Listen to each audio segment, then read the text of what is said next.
Snow had a way of making everything quiet, not peaceful, just quiet. The kind of quiet that came before bad news. Colonel Jack Harrigan understood quiet. He had lived with it for 44 years, ever since that first desert storm in a place most Americans had forgotten, a place called Fallujah, a battle that lasted 6 weeks when it was only supposed to last 6 days. He sat alone in his office at Fort Carson, Colorado. The clock on the wall read 5:30 in the morning. Most men his age were still in bed, but Harrigan had stopped sleeping like normal men a long time ago. Sleep meant dreams. Dreams meant faces. Faces of boys who never made it past 23. On his desk lay a stack of casualty reports from Afghanistan. Each page held names. Each name held a family that would never be whole again. This was his ritual. Every morning before the sun rose, before the base came alive with the sounds of a new generation learning to be soldiers, he read the names. He read them out loud. Private First Class Michael Torres, 21 years old, killed by IED outside Kandahar. Harrigan poured one shot of bourbon into a glass. He raised it toward the ceiling. Rest easy, son. He drank. The burn felt appropriate. Specialist Jennifer Kwan, 23 years old, sniper fired during patrol. Another shot. Another name spoken to the empty room. You did your duty. This went on for 20 minutes. 12 names, 12 shots, 12 families who got a flag in a speech about sacrifice. Harrigan gave them something else. He gave them a witness, someone who remembered, someone who said their names when everyone else had moved on to breakfast and emails in the business of forgetting. The door opened without a knock. Only one man on this entire base would dare. Jack, you gotta stop this. Sergeant Major Hank Booker stood in the doorway. He was 59 years old, African-American, 6'2", built like a man who had spent his entire life carrying heavy things. His voice had the deep rumble of the Georgia coast, where he was born, where he learned that the world wasn't fair, but you fought anyway. Morning, Hank. Don't morning me. How many this time? Harrigan gestured to the empty shot glasses lined up like fallen soldiers. 12. Booker closed the door behind him, walked to the desk, sat in the chair across from his oldest friend. The war's over, Jack. Not for them. They're dead. You drinking yourself sick every morning won't change that. Harrigan looked at him. Really looked. Booker's hair had gone gray at the temples. Lines creased his face deep as canyons. They had been young once, 20 and 21 years old. Scared kids who didn't know that war was real until it was too late to go home unchanged. You remember Jimmy Madsen? Booker's expression shifted.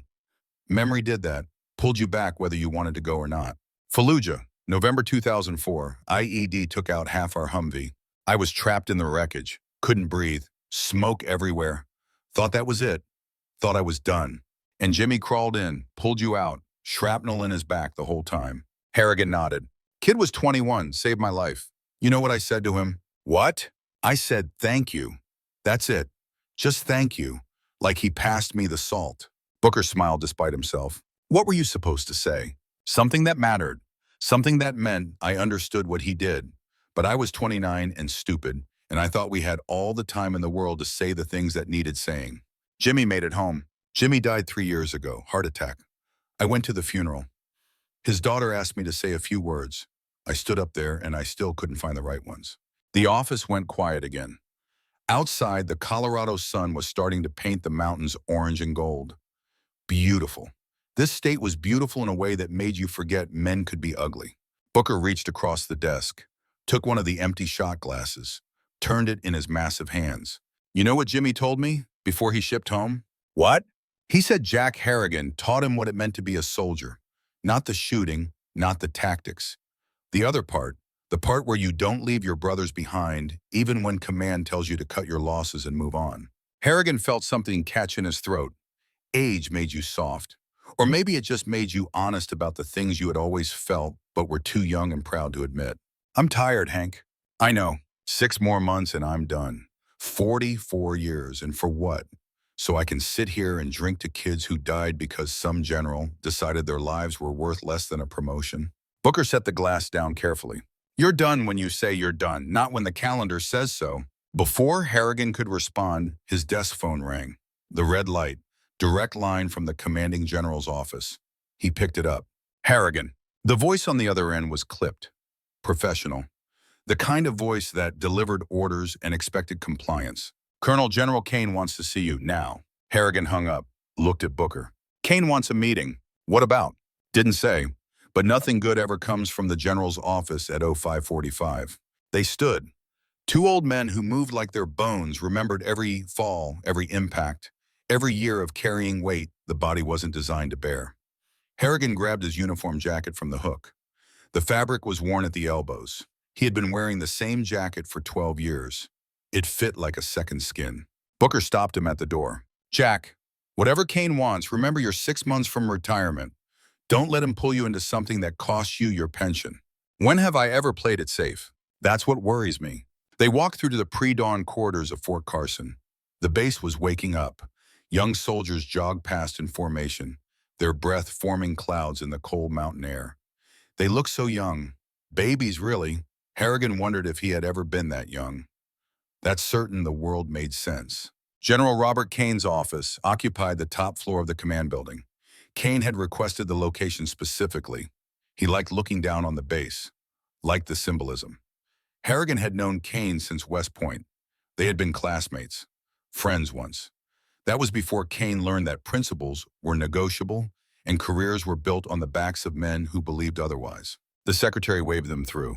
Harrigan entered alone. Booker waited outside. Some conversations happened between officers only. Kane stood at the window. He was 58 years old, tall, angular, hair going silver in a way that made him look distinguished instead of old. He wore his uniform like a costume. Perfect creases, perfect alignment. Everything about him screamed ambition.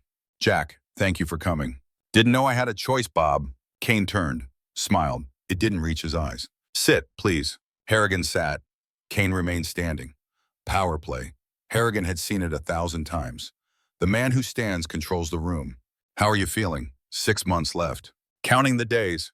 I bet you are. 44 years. That's a hell of a career. It's been long enough. Kane moved to his desk, picked up a file folder, flipped it open. You remember Lieutenant Nathan Cross? Vaguely. Infantry, young, why? He's taking a platoon up to Thunder Pass tomorrow. Training exercise. 72-hour hold. I want you to go with them. Harrigan's instincts screamed. Nothing about this made sense. Why? Because Cross is good, but he's green. Thinks technology solves every problem. I want him to learn from someone who knows how to fight when the batteries die and the satellites go dark. You have 100 officers who can teach him that. I want you. Bob, I'm 62 years old. I'm not humping a ruck through mountain terrain for a training exercise. Kane's smile faded. His voice dropped into the register he used when giving orders. This isn't a request, Jack. Consider it your final mission. Go up there. Show these kids what the old guard can do. Then come back and retire with dignity. There it was, the real message underneath the words. Retire with dignity. Translation, don't make waves, don't ask questions. Take your pension and disappear. Harrigan had been a soldier long enough to know when he was being managed. What's really going on, Bob? I don't know what you mean. Thunder Pass is strategically worthless. No enemy activity in that sector for 18 months. Why put a platoon there at all? Kane's jaw tightened. Just for a second, then the smile returned. Because I said so. You have your orders, Colonel. Dismissed. Harrigan stood. He had learned a long time ago that you didn't win fights with generals. You just survived them. He walked to the door, stopped, turned back. You and I took an oath, Bob. Duty, honor, country. You remember that? Every day. Then why does it feel like you forgot the order? He left before Kane could respond. Booker was waiting in the hallway. One look at Harrigan's face told him everything. Bad? Worse? He's sending me on a babysitting mission, Thunder Pass. Some lieutenant needs adult supervision. Thunder Pass? That's 40 miles into the Rockies in January. I know. You can barely walk 20 miles on that leg. Harrigan's hand went unconsciously to his left thigh, the shrapnel wound from Fallujah. Doctors had said he would lose the leg if he ever stressed it like combat again. That was 20 years ago. The leg had held, barely. I'll manage. Jack, you're 6 months from retirement. Tell Kane to shove his mission up his perfectly pressed ass. Can't, he made it an order. Then refuse. And give him an excuse to revoke my pension? I got a wife, Hank. I got bills. I need those 6 months. Booker's expression darkened. He knew what it cost Harrigan to admit vulnerability. Pride was the last thing old soldiers had left. When do you leave? Tomorrow. Oh, 600. Who's the lieutenant? Cross. Nathan Cross. Booker pulled out his phone. typed quickly, frowned at the screen. Cross was in Afghanistan, 2011, under Kane's command. Something cold settled in Harrigan's stomach. What operation? Classified, but there were rumors, civilian casualties, lots of them. Kane buried the investigation. And now Kane wants me watching Cross in the middle of nowhere. Yeah, they looked at each other. 24 years of friendship. 24 years of watching each other's backs since they met at Fort Benning in 2000. You didn't need words when you had history. This smells wrong, Jack. I know. Then don't go. I have to. Orders are orders. Fuck orders. You've earned the right to say no. Harrigan wanted to agree, wanted to walk away. But something in him, something that had been forged in the deserts of Iraq and tempered by 2 decades of service, wouldn't let him. If something's wrong, someone needs to be there. Might as well be me. Booker shook his head. Stubborn old bastard. Takes one to know one. They walked outside. The sun was fully up now. The base buzzed with activity. Soldiers marched. Trucks rumbled. Helicopters lifted into the bright winter sky. The machinery of war, turning endlessly. Harrigan and Booker made their way to the training grounds. They did this every morning. Watched the new recruits run drills. Remembered when they were the ones running. A platoon practiced small unit tactics. Their lieutenant barked orders. The soldiers moved with the awkward enthusiasm of people who had never been shot at. They thought war was like the movies. Quick, clean, heroic. You ever regret it? Booker asked. Regret what? Staying in all these years. Harrigan watched a young private stumble during a low crawl. The drill sergeant screamed at him. The private got up, tried again. Every day and never. That doesn't make sense. Nothing about this life makes sense, but it's the only one I know. They stood in silence. 2 old men watching young men prepare for a reality they couldn't yet comprehend. You know what I think about? Booker said. I think about all the guys who didn't make it. From Fallujah, from all the fights after. And I wonder why we got to grow old when they didn't. Survivor's guilt. Is that what they call it? That's what the shrinks call it. I call it the price of living. A jeep pulled up. A young soldier jumped out, saluted. Colonel Harrigan, Lieutenant Cross requests your presence at the assembly area. Harrigan returned the salute. Tell the lieutenant I'll be there in 10 minutes. The soldier nodded, drove off. Booker put a hand on Harrigan's shoulder. Whatever happens up there, you come back. You hear me? You've got 6 months left. Don't do anything stupid in month 1. Define stupid. You know what I mean. Harrigan smiled. It felt good to smile. He didn't do it often enough anymore. I'll be fine, Hank. It's a training exercise. What's the worst that could happen? Famous last words. The assembly area was controlled chaos. 20 soldiers loaded gear into trucks, checked weapons, verified equipment. They moved with the confidence of people who had trained for this but never actually done it. Combat was different. Combat was when training met reality, and reality didn't care about your qualifications. Lieutenant Nathan Cross stood in the center of it all. He was 31 years old, fit, sharp, the kind of officer who had read every manual and believed competence came from preparation. He saw Harrigan approaching and walked over, saluted. Colonel Harrigan, thank you for joining us. Harrigan returned the salute casually. Saluting had lost its formality decades ago. Now it was just muscle memory. General Kane says you need supervision. Cross's smile was diplomatic but strained. The general has a unique sense of humor. That's one way to put it. Cross gestured to the platoon. 20 soldiers, 3 days. Thunder Pass, standard defensive posture training. We set up a perimeter, maintain it for 72 hours, extract on day 4. What's the mission objective? Practice, just practice. The pass itself doesn't have strategic value. It's about teaching the platoon to function in isolated conditions. Harrigan looked at the soldiers. They were so young, most barely old enough to drink legally. They had their whole lives ahead of them. Careers, families, futures built on the assumption they would make it home. One soldier caught his attention. Private First Class Tyler Madsen, 19 years old, blonde hair cut high and tight, blue eyes that held a familiar intensity. Something about him resonated. Harrigan walked over. Private, Tyler snapped to attention. Yes, sir. At ease, what's your name? Madsen, sir. Tyler Madsen. The name hit like a punch. Madsen, Jimmy Madsen, the kid from Fallujah who had saved Harrigan's life. Your family military? Yes, sir. My grandfather served. Iraq. What was his name? James Madsen, sir. He passed 3 years ago. Harrigan's chest tightened. The world was smaller than people realized. Or maybe it was just that war connected people in ways that transcended time and distance. I knew your grandfather. Tyler's eyes widened. You did? Fallujah, November 2004. He saved my life. He told me about you, said you were the best officer he ever served under. Harrigan didn't know what to say. Compliments from dead men carried weight that living praise never could. Your grandfather was a good soldier, a better man. He always said you taught him what it meant to be a soldier. Not the shooting part, the other part. What other part? The part where you don't leave men behind. There it was again. That phrase, that principle, it had defined Harrigan's career. Sometimes he wondered if it had been worth it. All the times he had gone back for soldiers who were already dead. All the times he had risked everything for a body that didn't know it was being saved. Your grandfather taught me that, actually.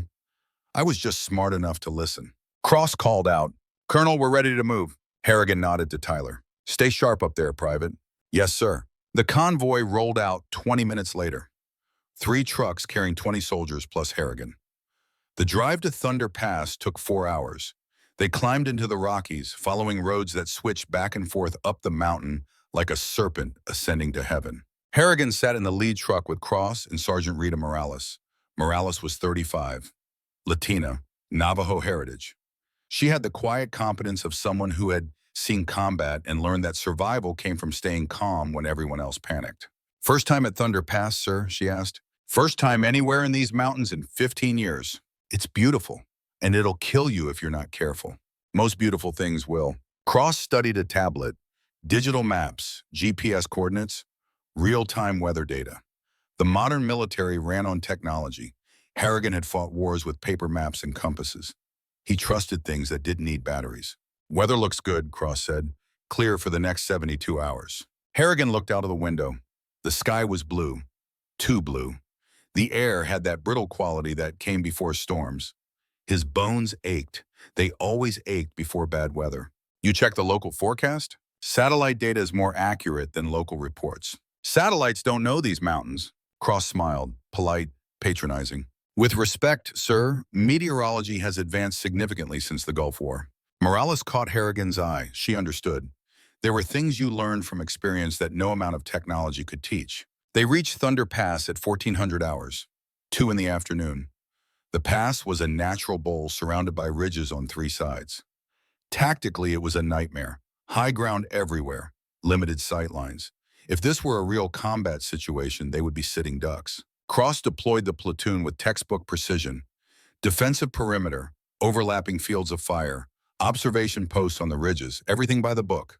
Harrigan watched, said nothing. You didn't second-guess a commander in front of his troops unless you wanted to destroy his authority. Tyler Madsen was assigned to the eastern observation post with 2 other soldiers. He waved to Harrigan before heading up the ridge. Young, eager, believing this was just training. Night fell fast in the mountains. Temperature dropped 20 degrees in 2 hours. The soldiers set up tents, started portable heaters, broke out MREs for dinner. Meals ready to eat. Harrigan had been eating them for 40 years. They had gotten better. Not good, just better. He found Cross near the command tent. "Lieutenant, can I offer some advice?" "Of course, sir. Post extra sentries tonight. Double the watch rotation. The area is secure. Drones confirm no hostile activity within 50 miles. Drones can't see everything. Sir, with respect, you're used to fighting an enemy that didn't have technology. Modern warfare is different. Human nature isn't." Cross's smile tightened. "I appreciate your experience, Colonel, but I have this under control." Harrigan wanted to push, wanted to pull rank. But Cross was right about one thing. This was his platoon, his command. Harrigan was just along for the ride. "Your call, Lieutenant." He walked away. Found Morales checking the perimeter. "The LT doesn't listen much, does he?" she said. "He's young, thinks he knows everything. I tried to tell him the weather forecast was wrong. He showed me satellite data like I can't read a sky." Harrigan looked up. Stars filled the darkness. Millions of them, beautiful and indifferent. "How long have you been reading skies, Sergeant?" "My whole life. Navajo teach you to watch the world. It tells you what's coming if you pay attention." "What's it telling you now?" She pointed north. "See that cloud bank? Moving fast, temperatures dropping, winds shifting, storms coming, big one." "How long?" 12 hours, maybe less." "You tell Cross?" "He said I was wrong." Harrigan felt that familiar weight settle in his chest. The weight of knowing something bad was coming and being powerless to stop it. Get some rest, Sergeant. Long couple days ahead. You too, sir. He found a spot away from the main camp, laid out his sleeping bag on the frozen ground, stared at the stars, thought about Jimmy Madsen, about all the soldiers who had trusted him to bring them home, about the ones he had failed. Sleep came eventually, fitful, broken by dreams of sand and blood and voices calling his name from burning vehicles. He woke at 0400, old habit. The sky was darker than it should be. Clouds had rolled in during the night. The air tasted like metal. Morales was right. Storm was coming. He found Cross asleep in the command tent, shook him awake. Lieutenant, we need to talk. Cross sat up, groggy, annoyed. What time is it?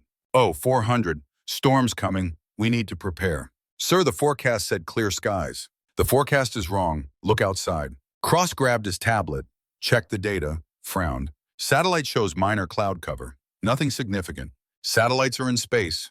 We're on the ground. Trust what you can see. Colonel, I appreciate your concern, but I can't change mission parameters based on gut feeling. It's not gut feeling, it's experience. Experience from 20 years ago. The words hung between them. 20 years ago. Like everything Harrigan knew was obsolete. Like age had made him irrelevant. Fine, it's your command. He left before he said something he would regret. The storm hit at 0800, zero visibility in 15 minutes. Temperature plunged to -30. Wind screamed through the pass like something alive and angry. The soldiers scrambled. Tents collapsed. Equipment froze. The portable heaters couldn't keep up with the cold. Cross tried the radio. Static. He tried the satellite phone. Nothing. The storm was jamming everything. Harrigan found him in the command tent, surrounded by useless technology. Satellites working now, Lieutenant? Cross's face was pale. Not from cold. From the realization that he had made a mistake and there was no taking it back. We've lost all communication. I know. What do we do? Harrigan looked at this young officer who had thought competence came from reading manuals, who was learning the hard way that war didn't care about your preparation. We survive, and we wait for someone to come get us. How long can we last? Depends. How much food do we have? 3 days of MREs. Cold weather gear? Standard issue. That's not enough. What do you mean? Harrigan pulled back the tent flap, showed Cross the white hell outside. That storm's not going anywhere for 72 hours minimum. Maybe longer. Standard gear will keep you alive for maybe 48 hours. After that, hypothermia sets in. After that, people start dying. We're supposed to be extracted on day 4. If they can find us, if they can fly in this weather, if command remembers we exist. Cross's hands shook as he reached for the radio again. Tried different frequencies. Got nothing but silence. They'll remember. They have to remember. Harrigan had heard those words before. In another war, in another winter. From soldiers who believed the system would save them. The system had let them die. Get the platoon together, Harrigan said. We need to conserve heat, conserve energy, conserve everything. Cross nodded, moved like a man underwater, shock setting in. Harrigan went outside. The wind hit him like a fist. Snow so thick he couldn't see 5 feet. He made his way to the eastern observation post. Found Tyler and the 2 other soldiers huddled together. Private Madsen! Tyler looked up, ice already forming on his eyebrows. Sir, get back to main camp, now, all of you. They didn't argue, stumbled down the ridge. Harrigan counted them as they passed. 20 soldiers, all present, all alive. For now, he took one last look at the white emptiness. Somewhere out there, beyond the storm, was Fort Carson, was Booker, was a world that had heat and food and safety. They might as well have been on another planet. Harrigan made his way back to camp, found Cross assembling the platoon. Listen up, Cross's voice barely carried over the wind. We've lost communication. Storm has us socked in, but this is what we train for. We stay calm, we stay together, we wait for extraction. The soldiers looked scared. Some were shivering already. Harrigan could see it in their eyes. The moment when training met reality, and reality was colder and harder and more unforgiving than anything they had imagined. Colonel Harrigan has experience in these conditions, Cross continued. He's going to help coordinate our survival efforts. 20 pairs of eyes turned to Harrigan, looking for reassurance, looking for hope. He gave them the only thing he had, the truth. We're in trouble, won't lie to you about that, but trouble doesn't mean dead. It means we fight. We fight the cold. We fight the fear. We fight the voice in our heads that says, give up. You do that, you stay alive. How long, sir? Someone asked. As long as it takes. What if no one comes? Harrigan looked at Tyler, at this kid who carried his grandfather's name and his grandfather's belief that soldiers didn't abandon each other. Someone always comes. You just have to hold on long enough to be there when they do. It was a lie. He knew it was a lie, but sometimes lies were all you had to keep people breathing. The first day passed in a blur of cold and wind and the slow realization that they were truly alone. Cross tried the radio every hour, got nothing. Technology had failed them. Harrigan organized the platoon, buddy system, no one alone, constant movement to generate heat, rationing food and water. Morales helped. She knew cold weather survival, knew how to read the signs of hypothermia. First stage was shivering, second stage was confusion, third stage was when shivering stopped. That was when you knew you were dying. Night came again, darker than before. The storm showed no signs of stopping. Harrigan sat with Tyler and another soldier, Corporal Marcus Chen. Chen was 28, weapons specialist. He had a daughter named Lily, 4 years old. He showed Harrigan a photo on his phone. The battery was almost dead. She wants to be a soldier when she grows up, Chen said. Keeps asking when daddy's coming home. What do you tell her? I tell her soon. Harrigan looked at the photo, a little girl with pigtails and a smile that could break your heart. You'll see her again. You promise? Yeah, I promise. Another lie. But what else could he say? Tyler huddled closer, his teeth chattered. Colonel, can I ask you something? Anything. What was my grandfather like in the war? Harrigan closed his eyes, saw Jimmy Madsen's face, young, scared, brave despite the fear. He was the best of us, kept his head when everyone else was losing theirs, saved lives, including mine. He never talked about it much, the war. Most men who were there don't. Why? Because some things you can't explain to people who weren't in the same hell. They sat in silence. The wind howled. The cold pressed in from all sides. Somewhere in the distance, Harrigan heard something. Not the storm, something else. Movement. He stood, grabbed his rifle. What is it? Morales asked. Someone's out there. Impossible, we're alone. Harrigan moved to the perimeter, stared into the white darkness, saw shapes, or thought he did. The cold played tricks, made you see things that weren't there. But his instincts screamed danger. He found Cross. Lieutenant, we need sentries, armed, rotating every hour. Sir, there's no threat. We confirmed the area was clear. Something's wrong, I can feel it. Cross looked at him with a mixture of pity and frustration, looking at an old man who was seeing ghosts. Get some rest, Colonel. You're exhausted. Harrigan wanted to argue, wanted to make Cross understand, but exhaustion was winning. The cold was winning. He went back to his sleeping bag, tried to sleep, couldn't. At 0300, his radio crackled. Shouldn't have been possible. All communications were down, static. Then a voice, faint, distorted. Harrigan. He grabbed the radio. This is Harrigan. Who is this? More static, then clearer. Jack. He knew that voice. Booker. Hank, how are you transmitting? Emergency frequency. Jack, something's wrong. What's wrong? Cross's platoon. Not random. Kane selected them. What? The signal broke up, came back. Afghanistan witnesses. All of them. Kane is... Static swallowed the rest. Hank! Hank! Nothing. Harrigan's hands shook. Not from cold, from understanding. Cross's platoon wasn't random. They had been chosen. Selected. But for what? He grabbed the roster, read the names in the dim light of his flashlight. Lieutenant Nathan Cross, Afghanistan 2011. Sergeant Rita Morales, Afghanistan 2011. Corporal Marcus Chen, Afghanistan 2011. Private Tyler Madsen, grandson of James Madsen. James Madsen, who had filed a complaint against Kane in 2005. A complaint that had been buried. Harrigan's blood turned colder than the storm outside. This wasn't a training exercise. This was an execution, and they had walked right into it. The cold was a living thing now. It had teeth, it had claws. It crawled inside your clothes and wrapped itself around your bones and whispered that sleep would feel so good. Just close your eyes, just for a minute, just rest. Harrigan had seen men die from listening to that whisper. Day 3 at Thunder Pass. 72 hours since they had lost communication. 72 hours since the storm had swallowed them whole. The extraction that was supposed to happen this morning never came. No helicopters, no rescue, nothing but white silence and the slow understanding that they had been forgotten. Or worse, abandoned on purpose. Harrigan moved through the camp, checking on soldiers. Movement was critical. Stop moving and the cold won. 3 men were already unconscious. Hypothermia, stage 3. Their bodies had stopped shivering. That was bad. Shivering meant your body was fighting. When the shivering stopped, you were losing. Private Tyler Madsen sat against a tree trunk, eyes half closed. Ice crystals had formed on his eyelashes. He was holding something in his gloved hands.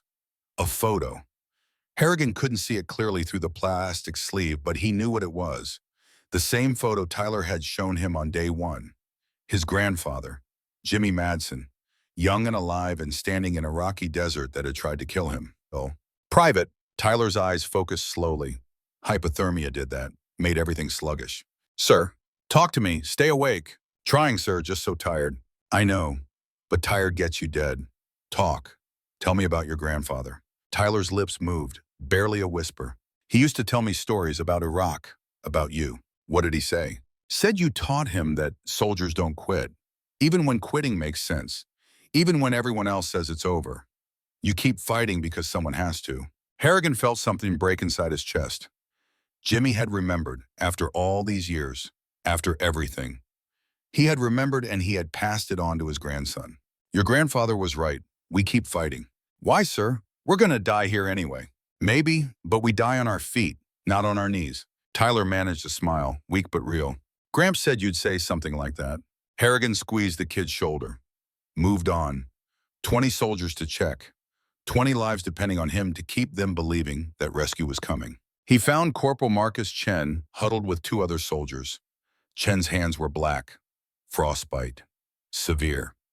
He was staring at his phone even though the battery had died 12 hours ago. The screen was dark, but Chen kept looking at it like he could will it back to life. Back to the photo of his daughter. Lily, 4 years old with pigtails and a smile that made you forget the world was cruel. Chen.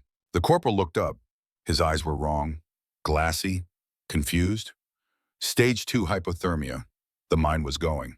Sir, I need to call Lily. She's waiting. I promised I'd call. Battery's dead, Corporal. No, it's not. Look, see? Chen held up the phone. The screen was black as midnight, but in his mind he was seeing his daughter, talking to her, telling her daddy would be home soon. Harrigan knelt down, put his hand over Chen's. Marcus, listen to me. Lily knows you love her. She knows you're thinking about her. You don't need the phone for that. But I promised, and you'll keep that promise. When we get out of here, when we get home, you'll see her again. You sure? Yeah, I'm sure. Another lie. But lies were all he had left to give. Sergeant Rita Morales appeared out of the white. She was moving better than most.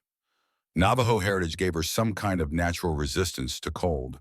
Or maybe she was just tougher than everyone else. Her hands were wrapped in strips torn from her undershirt.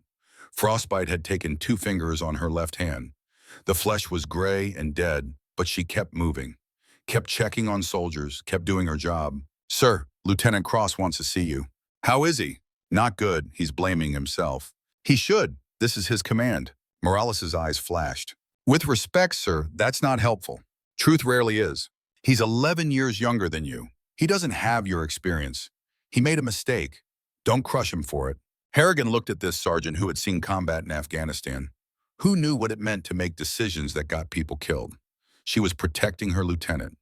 Good NCOs did that. You're right. I'll go easy. He found Cross in what was left of the command tent.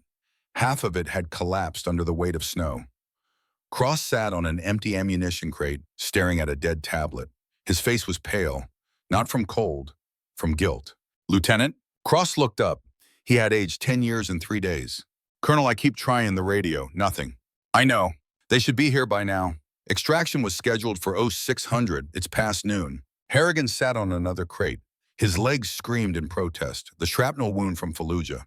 20 years old and it still remembered every moment of pain. Maybe they can't fly in this weather. Or maybe they're not coming at all. There it was, the fear underneath everything else.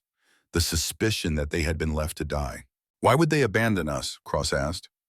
His voice was small, young, the voice of a man whose faith in the system was cracking. Harrigan thought about the radio transmission from Booker. The broken message, Afghanistan witnesses. Kane selected them. He thought about the roster. Every name connected to something Kane wanted buried. I don't know, son.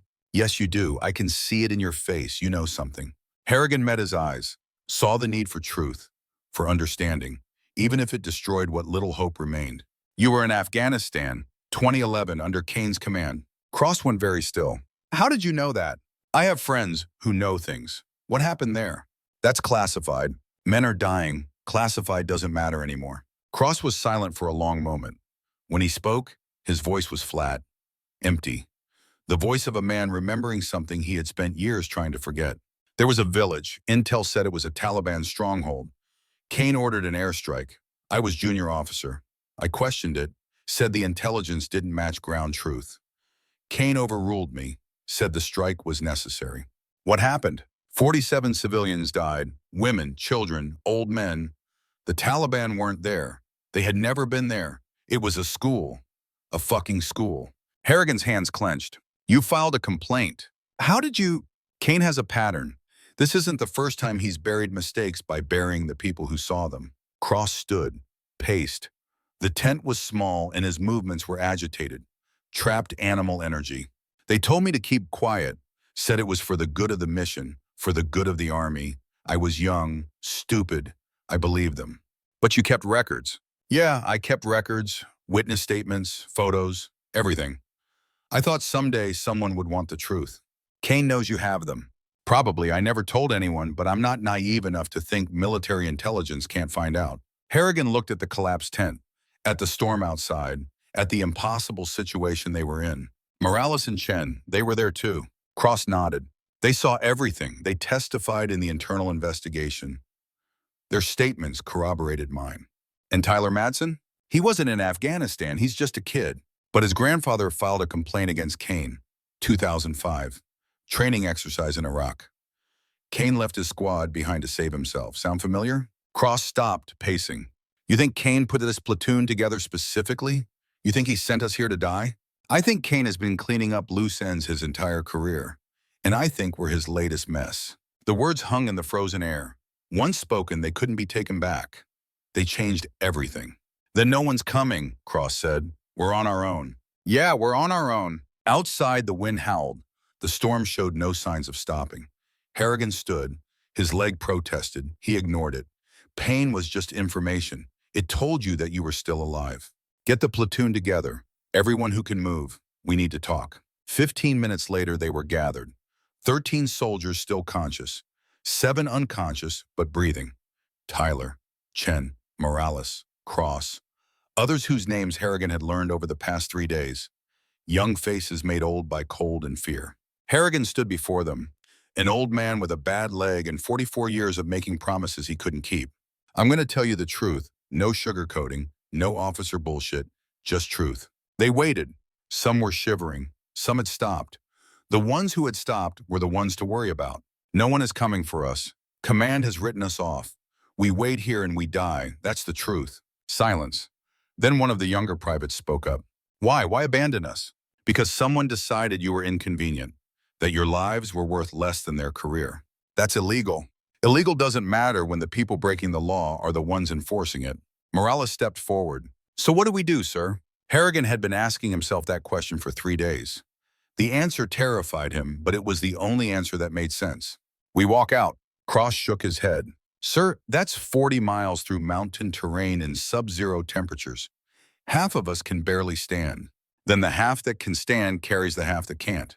That's impossible. Impossible is what we do best, Lieutenant. Tyler raised his hand. Even half frozen, he remembered protocol. Sir, my grandfather told me you walked out of Fallujah after the siege, when no one came. He said you marched 30 miles through hostile territory with wounded. He said you lost 4 men, but saved 8. Harrigan looked at this kid, this grandson of a man he had failed to save from nightmares, but had managed to bring home alive. Your grandfather was one of the 8.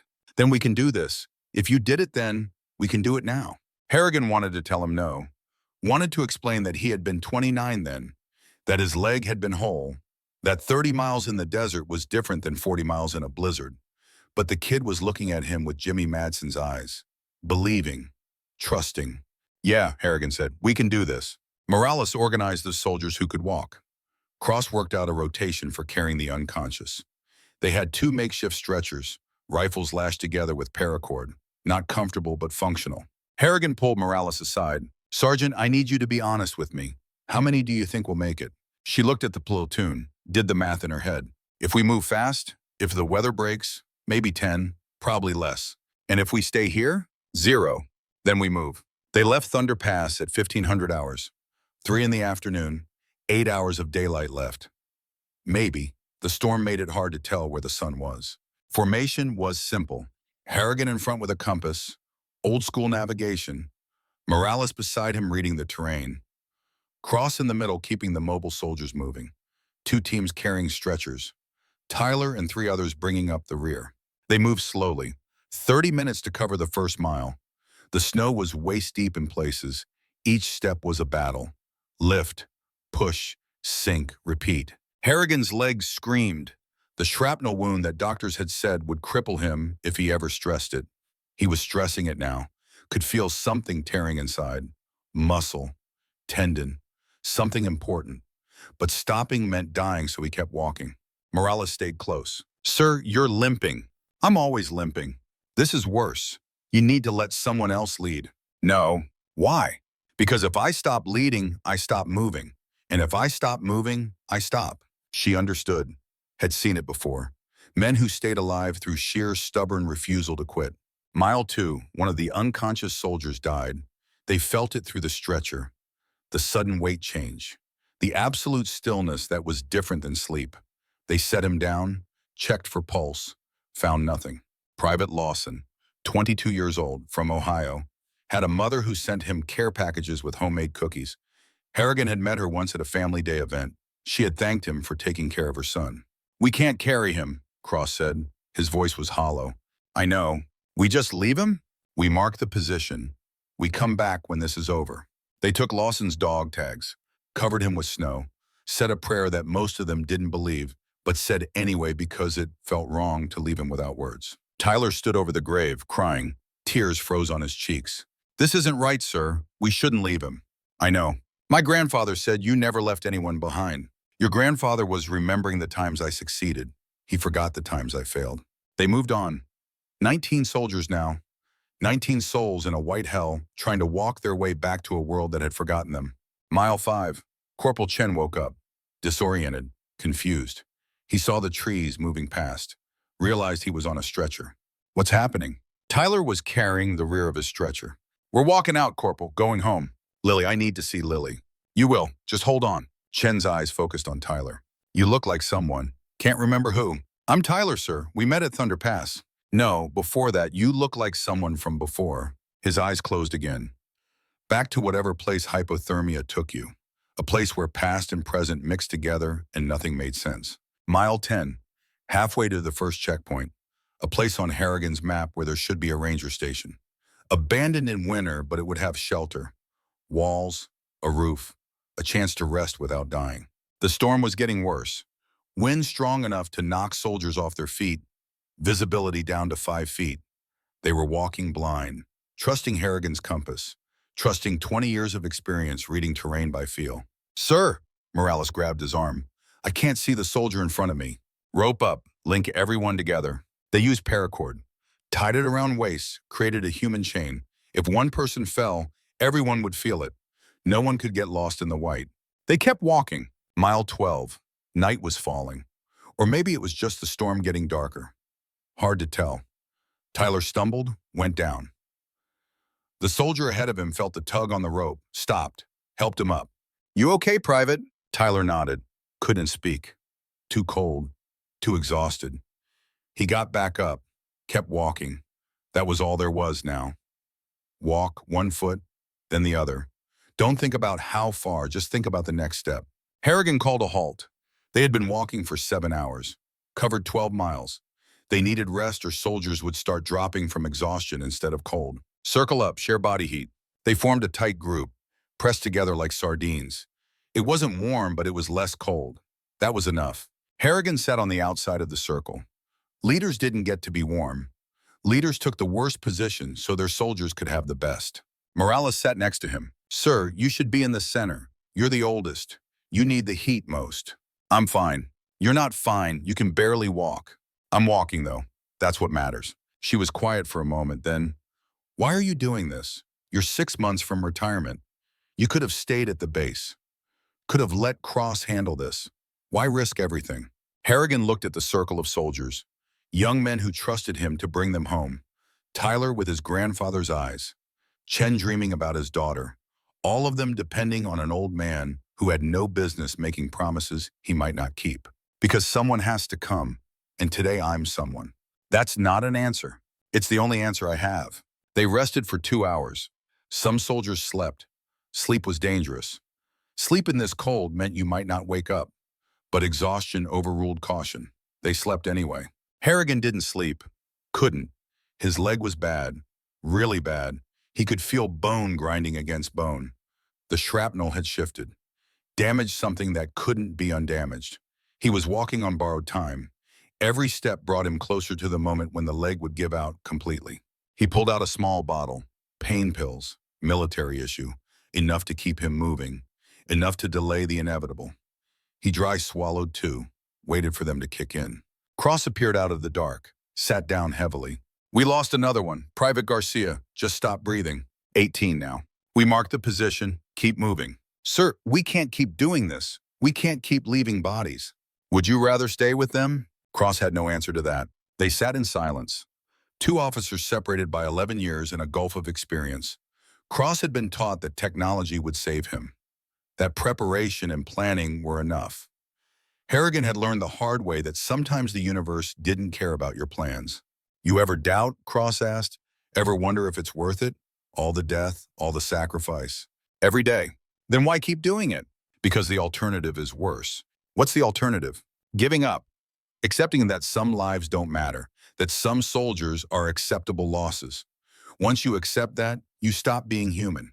You become the thing we're supposed to be fighting against. Cross looked at the sleeping soldiers. I thought I was a good officer, followed the rules, did everything by the book. You are a good officer. You just learned that sometimes the book is wrong. What do I do with that?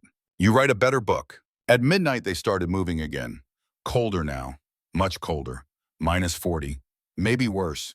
Hard to tell when everything hurt the same. Mile 15, Tyler collapsed, just went down like someone had cut his strings. The soldier ahead felt the rope go tight.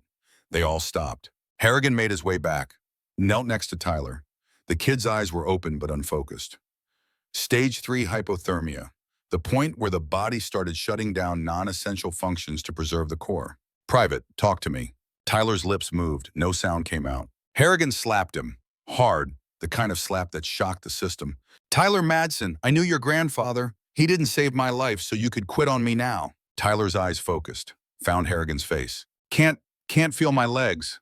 Doesn't matter. We'll carry you. No, leave me. Save the others. Not a chance. Your grandfather would haunt me. I've got enough ghosts, don't need his. Tyler managed a weak smile. He liked you, said you were stubborn. He was right. They put Tyler on a stretcher. That meant someone else had to walk. Chen, still confused but mobile, he stumbled along beside the stretcher, talking to himself or to his daughter. Hard to tell which. Mile 18, the ranger station should have been here. Harrigan checked his compass, rechecked his calculations. They were in the right place, but there was nothing. Just trees and snow and the endless white. Sir, you sure about the position? Morales asked. Yeah, I'm sure. Then where's the station? Buried or destroyed, or I'm wrong. You're never wrong about navigation. First time for everything. They kept walking. No shelter meant no rest. Rest meant death, so they walked. Mile 20, halfway home. Harrigan's leg gave out. Not slowly, not with warning, just snapped. He went down hard, face first into the snow. Pain exploded up his spine, white hot and all-consuming. Morales and Cross pulled him up. Sir, I'm fine. You're not fine. You can't walk. Harrigan tried to stand. His leg wouldn't support weight. Bone was definitely broken, probably shattered. The shrapnel from 2004 had finally won. Okay, maybe not fine. We carry you. No, you need the stretchers for the wounded. You are wounded. I can still navigate. Put me on point. I'll tell you where to go. They tried to argue. He overruled them. Rank had privileges. One of them was the privilege to be stupid. They carried him at the front, Cross and Morales taking turns supporting him, his compass in hand, his voice directing. Left, right, straight. The words of a man whose body had failed, but whose mind refused to quit. Mile 25. Dawn came. Gray light through gray clouds. The storm was weakening, not stopping, just weakening. They could see 100 feet now instead of 5. It felt like a miracle. Ahead, something dark against the white.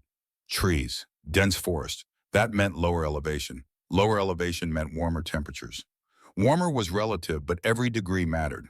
There, Harrigan said, head for the tree line. They stumbled into the forest. The trees broke the wind. Temperature rose 5 degrees. It didn't sound like much, but it was the difference between dying in an hour and dying in 3 hours. They found a clearing. Collapsed. 17 soldiers left. 3 had died during the night march. Their bodies marked with GPS coordinates that might mean something if anyone ever came looking. Tyler was unconscious again. Chen was crying, talking to Lily, telling her about purple dinosaurs and how much he loved her. Morales had lost feeling in both hands. Cross looked like he had aged 100 years. Harrigan lay on the ground. His leg was useless. Blood soaked through his pants, dark and thick. Internal bleeding probably, not good. Cross knelt beside him. Sir, we need to stop. Let everyone rest. How far to Fort Carson? 15 miles, but at this pace, another 10 hours. We don't have 10 hours. What do you mean? Harrigan gestured to the soldiers, to the ones who weren't moving, to the ones whose breathing was too shallow, too slow. They're dying. We need medical attention now, not in 10 hours. We don't have any options. There's always options. Harrigan pulled out a satellite phone, the one piece of technology he had kept. It had been dead for 2 days. Frozen battery. But now they were in the trees, away from the worst of the wind. Maybe, just maybe. He turned it on. Nothing. He held it against his chest, used his body heat to warm the battery, waited, prayed to a God he wasn't sure he believed in. The screen flickered, came to life. 1 bar of signal. He dialed. Booker's number. It rang and rang and rang. Then, Jack? Booker's voice, rough with emotion, like he had been crying or praying or both. Hank. Jesus Christ, you're alive. Where are you? 25 miles northeast of Fort Carson. In the trees. Can you get to us? Jack, Kane has shut down all rescue operations. He says you're dead. Says there's no point sending birds into a storm for corpses. We're not corpses. How many left? 17. 3 critical. Most of us hypothermic. I need medical evac now. Silence on the line. Then, I'll come get you. You can't fly. I'm not flying. I'm driving with friends. What friends? The kind who remember what you did for them. Sit tight. We're coming. The line went dead. Harrigan looked at Cross. Help is coming. How long? I don't know, but it is coming. Cross looked skeptical. Looked like a man who had stopped believing in rescue. But he nodded anyway. What do we do until then? We keep them alive, 1 minute at a time. They organized the soldiers. The conscious ones formed a circle around the unconscious ones. Shared body heat. Morales checked vitals. Cross distributed the last of the rations. Food meant energy. Energy meant life. Harrigan lay in the center, unable to move, unable to help. He hated it. Hated being weak, being dependent. But his body had made the choice for him. Tyler was next to him, breathing but barely. Harrigan took the kid's hand, held it, willed warmth into frozen fingers. Hold on, Private. Your grandfather didn't save me so I could let you die. Tyler's eyes opened, focused on Harrigan's face. Tell him, tell Gramps. I tried. You tell him yourself. When we get out of this. We're not getting out. Yes, we are. Because I said so. And I'm a colonel. You have to obey orders. Tyler smiled, closed his eyes. Harrigan felt the hand go limp. Felt the moment when trying became too hard. When the body decided that stopping was easier than continuing. No, Tyler, no. He shook the kid, slapped him. Anything to bring him back. Morales pulled him away. Sir, he's gone. No, check again. She checked, shook her head. Tyler Madsen, 19 years old. Grandson of a man who had saved Harrigan's life. Dead in the snow because Harrigan had made promises he couldn't keep. The circle was smaller now. 16 soldiers. 16 lives that Harrigan had sworn to bring home. And he was failing. One by one they were slipping away. He looked at the sky. Gray and infinite, indifferent. Come on, Hank, where are you? An hour passed. Then 2. Chen stopped talking to Lily, just stopped, his eyes open, staring at nothing. Morales closed them gently. 15, another soldier, name forgotten in the cold and exhaustion, just another body, another failure. 14, Harrigan felt his own consciousness fading. The cold, the blood loss, the sheer exhaustion of 44 years of carrying dead men in his heart. Cross leaned over him. Sir, stay with us. Trying. Booker's coming. You said so. Just hold on. Harrigan wanted to hold on, wanted to keep his promises. But the cold was winning. It always won in the end. You could fight it, delay it, but eventually it claimed everything.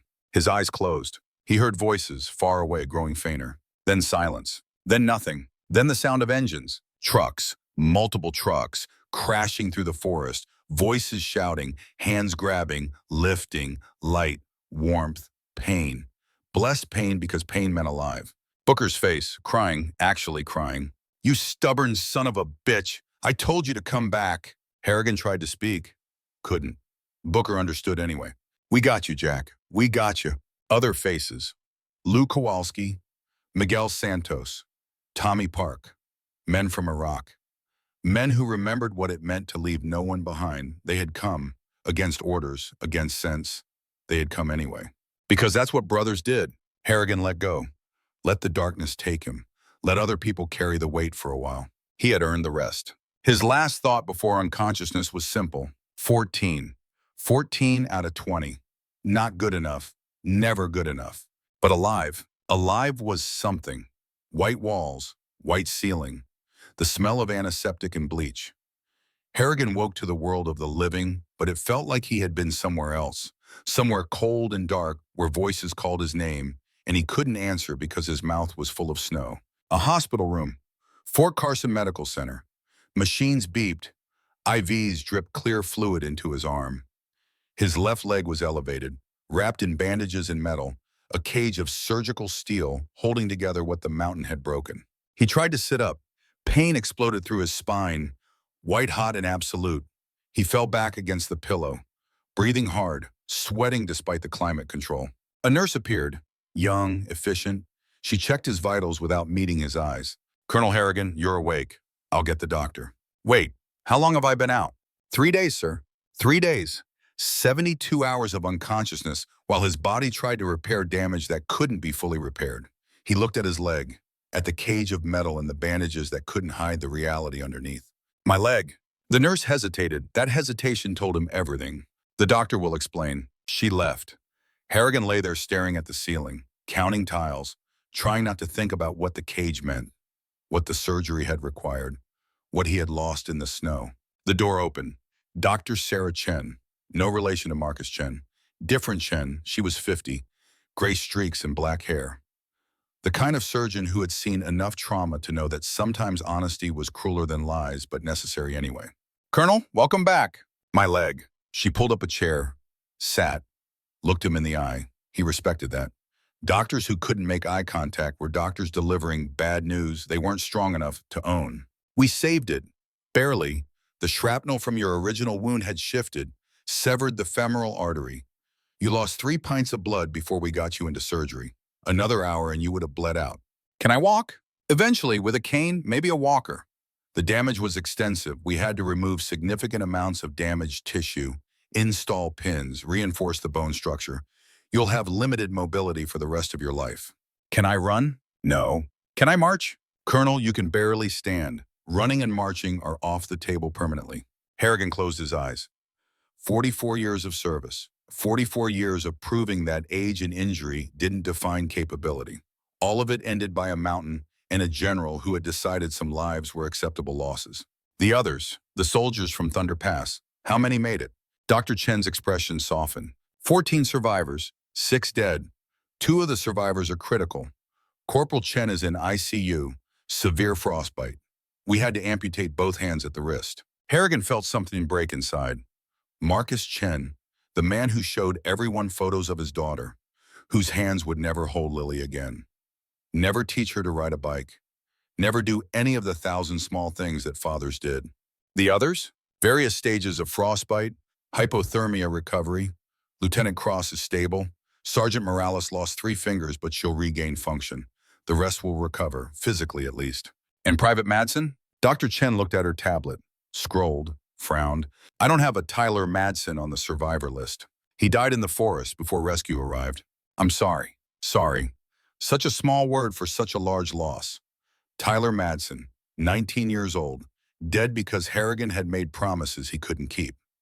Dead because his grandfather had saved Harrigan's life, and the universe had a sick sense of irony. I want to see them, the survivors. Colonel, you just had major surgery. I don't care. I need to see them. Dr. Chen studied him, saw something in his face that made her nod. I'll arrange it, but you're using a wheelchair, non-negotiable. 20 minutes later, an orderly wheeled Harrigan through the corridors. Each bump sent lightning up his leg, but he gritted his teeth and said nothing. Pain was just the price of being alive. He had paid worse. They found Cross in her private room. The lieutenant sat in a chair by the window, staring at nothing. He had lost weight. His face was hollow, eyes sunken. He looked like he had aged 20 years in 1 week. Lieutenant, Cross turned, saw Harrigan. Something shifted in his expression. Relief, maybe? Or guilt? Hard to tell which. Sir, you're awake. Apparently, how are you? Alive, more than I deserve. Harrigan gestured to the orderly. The young man understood, left them alone, closed the door. What happened wasn't your fault, Harrigan said. 6 men are dead. That's on me. 6 men are dead because General Kane decided they were inconvenient. That's on him. Cross stood, paced. The room was small and his movements were agitated, caged animal energy with nowhere to go. I should have questioned the mission. Should have refused. Should have done something other than lead them into a death trap. You followed orders. Bad orders. You didn't know they were bad until it was too late. That's not good enough. Harrigan understood, had felt the same guilt, the same crushing weight of command when soldiers died under your watch. No amount of logic made it lighter. Listen to me, son. You did everything right. You kept your platoon together. You made the call to walk out when staying meant death. You carried wounded. You fought. That's all any commander can do. Tyler Madsen is dead. I know. Chen lost his hands. I know. 6 families are getting folded flags because I trusted the system. The system failed you. That doesn't make you a failure. Cross stopped, pacing, looked at Harrigan. What do we do now? Kane is still out there, still in command. Yes, Titan. He tried to kill us and he'll try again to cover it up. We make sure he can't. How? We tell the truth. We show everyone what he did. We make it impossible for him to bury this like he buried Afghanistan. Cross's laugh was bitter. You think the army will listen? They protect their own, especially generals. Maybe, but I know someone who won't protect him. Who? Booker, and the men who came with him. The door opened. Booker walked in without knocking. He looked older than when Harrigan had last seen him, more gray in his waker, deeper lines around his eyes. Carrying the weight of 3 days wondering if his oldest friend was alive or dead. Jack, Booker's voice cracked. Just barely, just enough to show the emotion underneath. Hank, they looked at each other. 24 years of friendship, 24 years of watching each other's backs since Fort Benning. No words were necessary. Words would have cheapened it. Booker pulled up a chair, sat heavily. He was 59 years old and every year showed. You scared the hell out of me. Sorry about that. You should be. I'm too old for this kind of stress. We're all too old. Booker smiled. Then the smile faded. Kane knows we pulled you out. He's ordered our arrest. Mine, Lou's, Miguel's, Tommy's. Says we stole military vehicles, violated restricted airspace, endangered lives. He's trying to silence you. Yeah, but here's the thing. We didn't come alone. What do you mean? I called in favors. Every guy I knew from Iraq who's still alive. Told them what was happening. Told them Kane left soldiers to die. You know what they said? What? They said, fuck Kane. They said no soldier gets left behind. Not on their watch. We got 20 guys outside this hospital right now. Iraq vets. Old, broken, but ready to fight if Kane tries anything. Harrigan felt something tighten in his chest.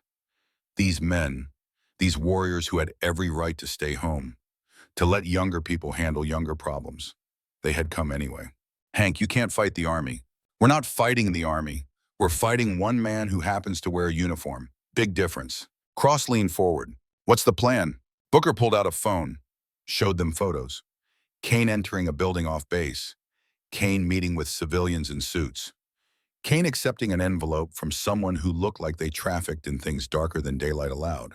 We've been following him, documenting. He's dirty. Not just Afghanistan, not just Thunder Pass. He's been selling information to contractors, taking bribes, falsifying reports. We got evidence going back 15 years. How did you get this? Lou Kowalski. Turns out after Iraq, he went into private investigation, still has contacts, still knows how to dig up dirt. Harrigan looked at the photos. At the evidence of corruption so deep, it had roots in the foundation of Kane's career. This is enough to bury him. Yeah, but we need one more thing. What? Your testimony. Cross's testimony. The survivors from Thunder Pass. We need you to go on record. Tell everyone what Kane did. Make it so big and so public that the army can't sweep it under the rug. Cross shook his head. They'll destroy us. Court-martial, dishonorable discharge. We'll lose everything. Maybe, Booker said, but 6 families already lost everything. You gonna let that be for nothing? The room went quiet. Outside, hospital sounds filtered through, monitors beeping, nurses talking, the machinery of healing that couldn't heal what really hurt. Harrigan thought about Tyler Madsen, about Jimmy Madsen who had saved his life, about the promise he had made to bring soldiers home. 14 out of 20 wasn't good enough, would never be good enough. But making sure Kane paid was something. I'll testify. Cross looked at it, then nodded. Me too. Good, Booker said, because we're doing this tomorrow. Press conference, Fort Carson main auditorium. Every media outlet we could contact, we're blowing this wide open. The next morning, Harrigan woke to chaos.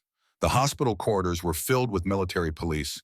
They weren't there for security, they were there to intimidate, to remind everyone that General Kane still had power. An MP knocked on Harrigan's door, entered without waiting for permission. Colonel Harrigan, General Kane requests your presence immediately. I'm recovering from surgery. The general was very clear. Immediately means now.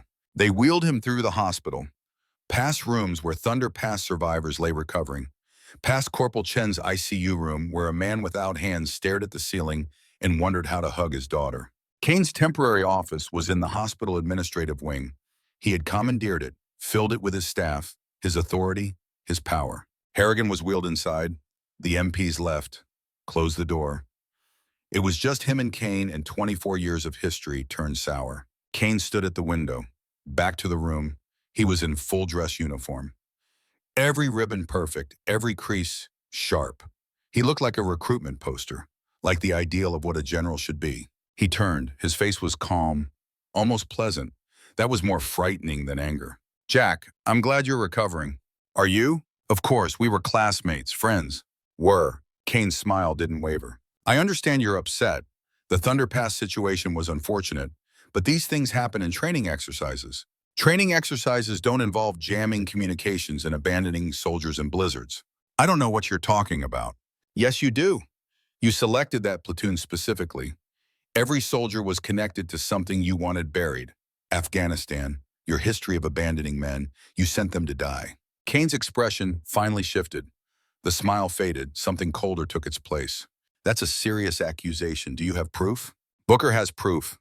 Photos, documents, testimony from the men you tried to kill.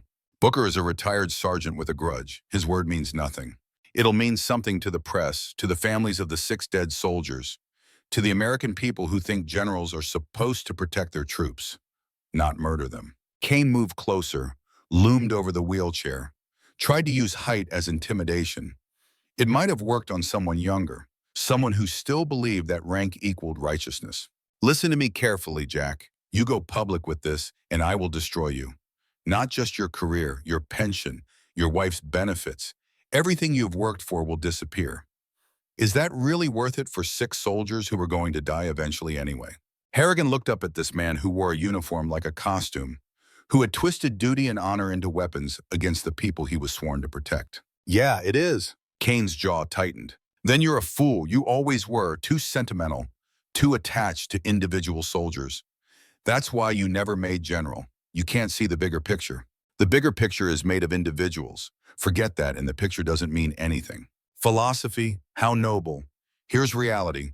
I have the entire command structure behind me. I have politicians. I have power. You have nothing, a broken leg and a death wish. You can't win this fight. Maybe not, but I can make you pay for it. Kane laughed. Actually laughed. With what? Your testimony? Crosses? The word of traumatized soldiers against a decorated general? Please, I've been playing in this game for 30 years.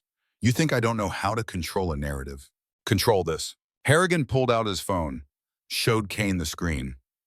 A live stream, broadcasting to every news outlet Booker had contacted, Every word of this conversation recorded, transmitted, preserved. Kane's face went white. You're recording this? Every word, including the part where you admitted the soldiers were going to die eventually anyway. That should play well with military families. Kane grabbed for the phone. Harrigan held it away. The movement sent agony through his leg, but he didn't care. Worth it to see panic crack through Kane's facade. You son of a bitch. That's Colonel son of a bitch to you. Kane backed away, realized the trap, realized that every instinct to intimidate, to threaten, to reveal his true nature had been captured.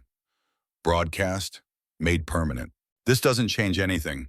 I still have power. Had power, past tense, check your phone. Kane pulled out his cell, stared at the screen.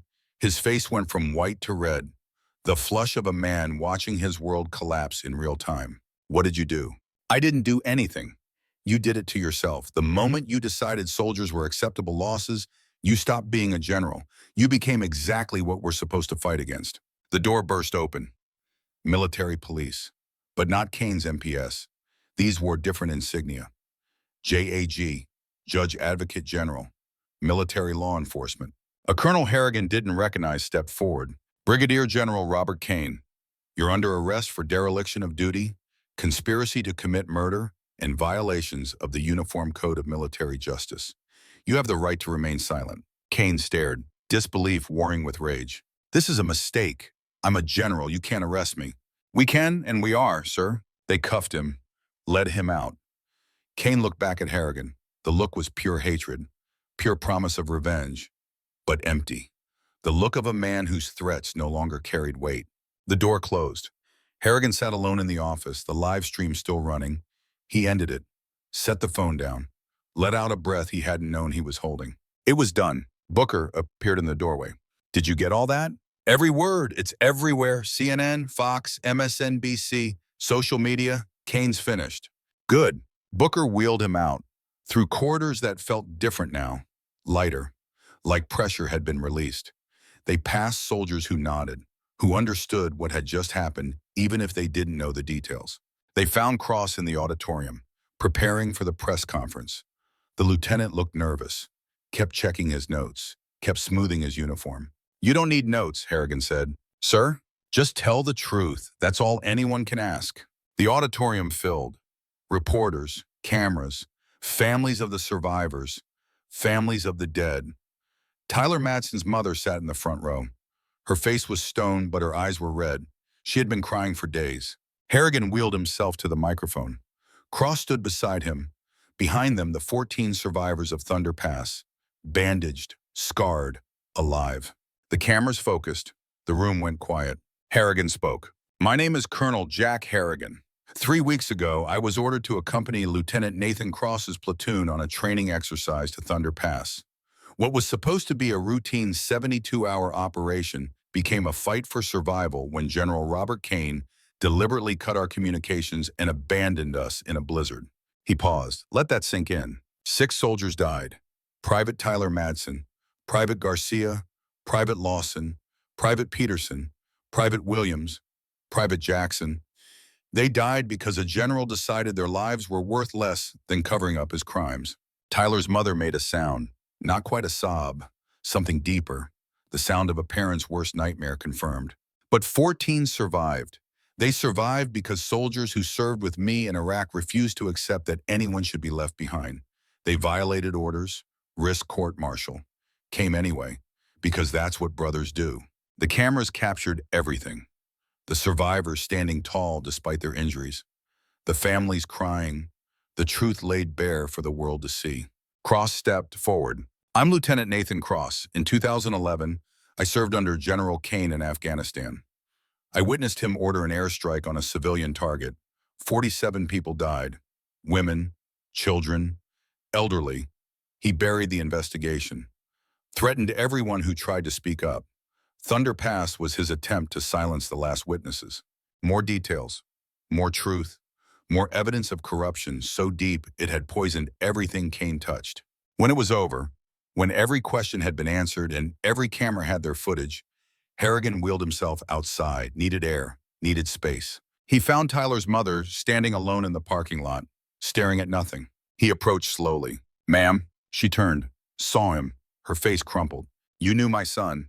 Yes, ma'am. He was a good soldier, brave, strong. He reminded me of his grandfather. Did he suffer? The question every parent asked. The question that demanded a lie wrapped in kindness. No, ma'am, it was quick. He went peacefully. Another lie. Tyler had died slowly, calling for his grandfather, apologizing for failing. But his mother didn't need to know that. Some truths were too cruel. He believed in you, talked about you before he left, said his grandfather always told him that Colonel Harrigan was the best man he ever knew. Harrigan felt tears burning. Old men weren't supposed to cry, but old men who had promised to bring soldiers home and failed earned the right.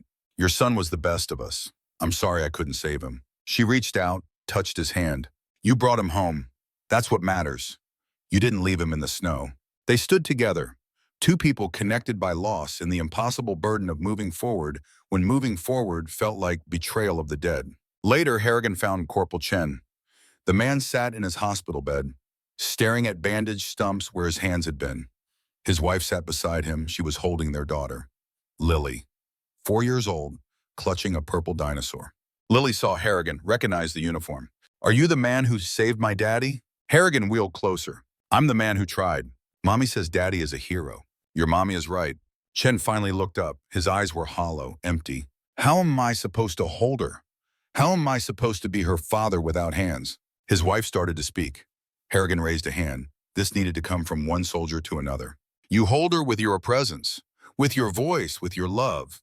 Hands are just tools. Being a father is something deeper. Easy for you to say. You still have hands. I don't have a working leg. Does that make me less of a soldier? Chen had no answer. Lily climbed down from her mother's lap, walked to the bed, looked at her father's bandaged arms. Does it hurt, Daddy? Yeah, baby, it hurts. I'll kiss it better. She kissed each bandaged stump. Gentle, careful, the kind of kiss that only children could give.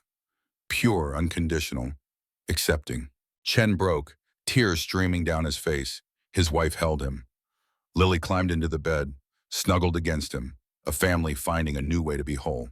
Harrigan left them alone, wheeled through corridors that felt both familiar and foreign. This hospital, this base, this life, all of it changed by 1 week in the snow. He found Booker in the cafeteria. His friend sat alone, drinking coffee that had gone cold, looking older than his years. Harrigan joined him. It's over, Booker said. Yeah. Kane's finished. Jag is building a case. Court-martial scheduled for next month. Good. The Army is implementing new protocols.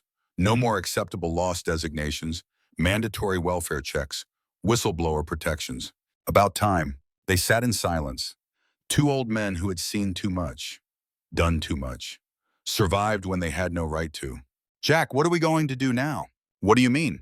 We're too old for this. The rescues, the fights, the standing up to generals. Maybe it's time to actually retire. Harrigan thought about that. About 6 months of official service left. About a leg that would never fully heal. About promises made to dead men that he could never fully keep. Maybe. You don't sound convinced. Because I'm not. As long as there are Kanes in the world, someone needs to stop them. Let someone younger do it. We've earned our rest. Have we? Tyler Madsen is dead. Chen has no hands. 14 soldiers are scarred for life. What did we earn exactly? Booker was quiet for a long time then. We earned the right to know we tried. That's all anyone can ask. That night, Harrigan lay in his hospital bed, unable to sleep. The pain medication made him drowsy, but every time he closed his eyes, he saw faces. Tyler, the 6 dead soldiers, Jimmy Madsen, all the ghosts that 2 decades of service had created. His phone buzzed, a text from an unknown number. Thank you for bringing my boy home. His grandmother and I buried him today. Full military honors. He would have been proud. You kept your promise to his grandfather. Tyler's mother, finding closure in a folded flag and a grave that shouldn't exist. Harrigan typed a response. Your son was a hero. I'm sorry I couldn't save him. The reply came quickly. You did save him. You made sure he didn't die alone. You made sure he mattered. That's everything. Harrigan set the phone down, stared at the ceiling, counted tiles, thought about what it meant to save someone, to bring them home, to make them matter. Maybe it wasn't about keeping everyone alive. Maybe it was about making sure that in death, they were remembered, honored, not written off as acceptable losses in someone's career calculation. Maybe that was enough. The door opened. Dr. Chen, making late rounds. Can't sleep, Colonel. Old habit. The pain? Among other things. She checked his chart, adjusted his IV professional, efficient. You're healing well, physically. The leg will take time, but you'll walk again. And the rest? The rest isn't my department. But if you want my opinion, you should talk to someone. A therapist. What you went through, what you saw, that leaves marks that don't show up on x-rays. I've been dealing with invisible marks for 20 years. I'll manage. Will you? Because from what I've seen, you're carrying ghosts that are getting heavier every year. She left before he could respond. Left him alone with the truth he had been avoiding. The ghosts weren't getting lighter. They were accumulating. Each mission, each loss, each promise broken. They added up until the weight was almost too much to carry. But almost wasn't the same as too much. Not yet. 3 days later, they discharged him, gave him a wheelchair, a prescription for pain medication that would last a month, instructions for physical therapy that would take years. Booker picked him up, drove him home. They didn't talk much. Didn't need to. 24 years of friendship meant silence was comfortable. Harrigan's house looked smaller than he remembered, like it had shrunk while he was gone. Or maybe he had grown, expanded to fill space that used to feel adequate, but now felt confining. His wife met him at the door. Margaret, 60 years old, gray hair, kind eyes. She had been an Army wife for 22 years, had learned to smile when he left and not ask too many questions when he came back different than he left. She looked at the wheelchair, at the bandaged leg, at the face that had aged a decade in 2 weeks. Jack, Maggie, they held each other. She cried. He didn't, couldn't. The tears were locked somewhere deep where old soldiers kept the things that would break them if they let them out. Inside, the house was warm, clean, normal, a world away from Thunder Pass, from snow and death and the cold that tried to kill you. Booker helped him to the couch. Margaret brought coffee. They sat like normal people, having a normal afternoon, pretending that everything was fine. The news is calling you a hero, Margaret said. I'm not a hero. You saved 14 soldiers. I lost 6. You can't save everyone, Jack. I should have. She took his hand, squeezed. You've been trying to save everyone since Iraq. It's time to forgive yourself for the ones you couldn't. He wanted to. God, he wanted to. But forgiveness felt like forgetting. And forgetting felt like betraying the dead. His phone rang. Unknown number again. He almost didn't answer, but something made him pick up. Colonel Harrigan? Speaking. This is General Patricia Hawthorne, Commander of Army Forces Command. I'm calling to inform you that your testimony against General Kane has been instrumental in our investigation. The court-martial is proceeding. We expect a conviction. Good. I also wanted to thank you. What you did at Thunder Pass, what you've done throughout your career, represents the best of what the Army should be. We're implementing the Harrigan Protocol. New guidelines to ensure no soldier is ever designated an acceptable loss again. That should have always been protocol.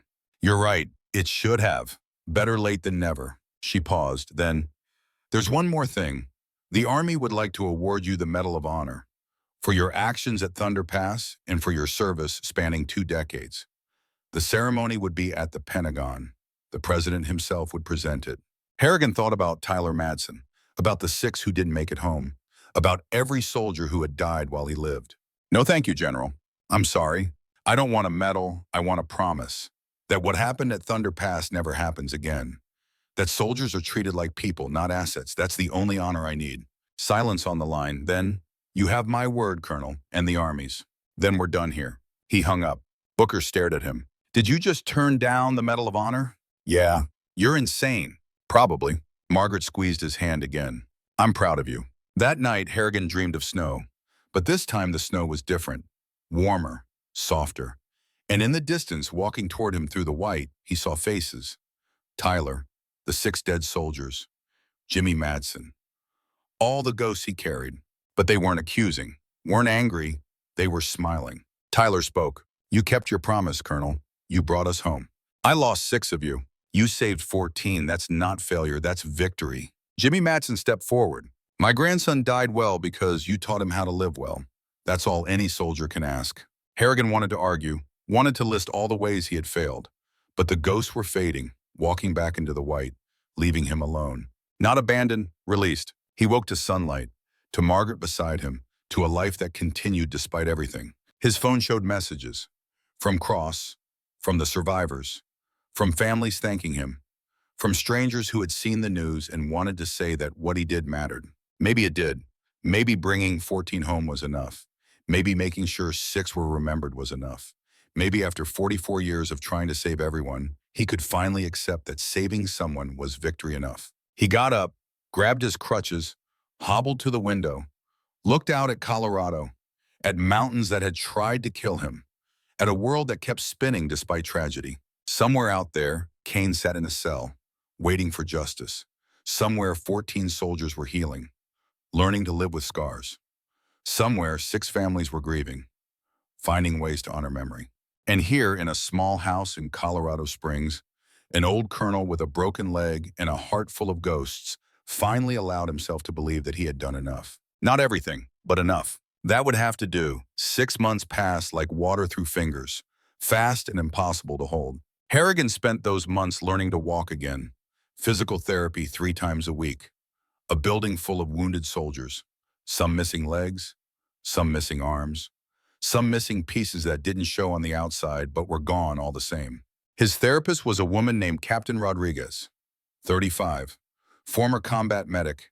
She had lost her left leg below the knee, wore a prosthetic that clicked when she walked. The sound was rhythmic, almost musical, a reminder that loss didn't mean the end. Push, Colonel, 10 more steps. Harrigan gripped the parallel bars, his knuckles white. Sweat dripped down his face. Each step was agony. The pins in his legs screamed.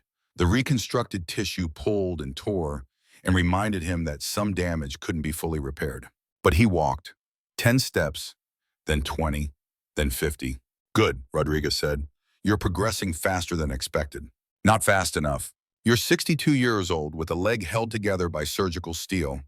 The fact that you're walking at all is a miracle. Miracles are for people who believe in them. She smiled. Had heard that kind of talk before. Soldiers who replaced faith with stubbornness, who survived on spite when hope ran dry. Why are you pushing so hard? Colonel, you're retired. You don't need to pass a fitness test. I need to be able to stand at a trial. Kane's court-martial. Yeah, that's 3 months away. You'll be walking fine by then.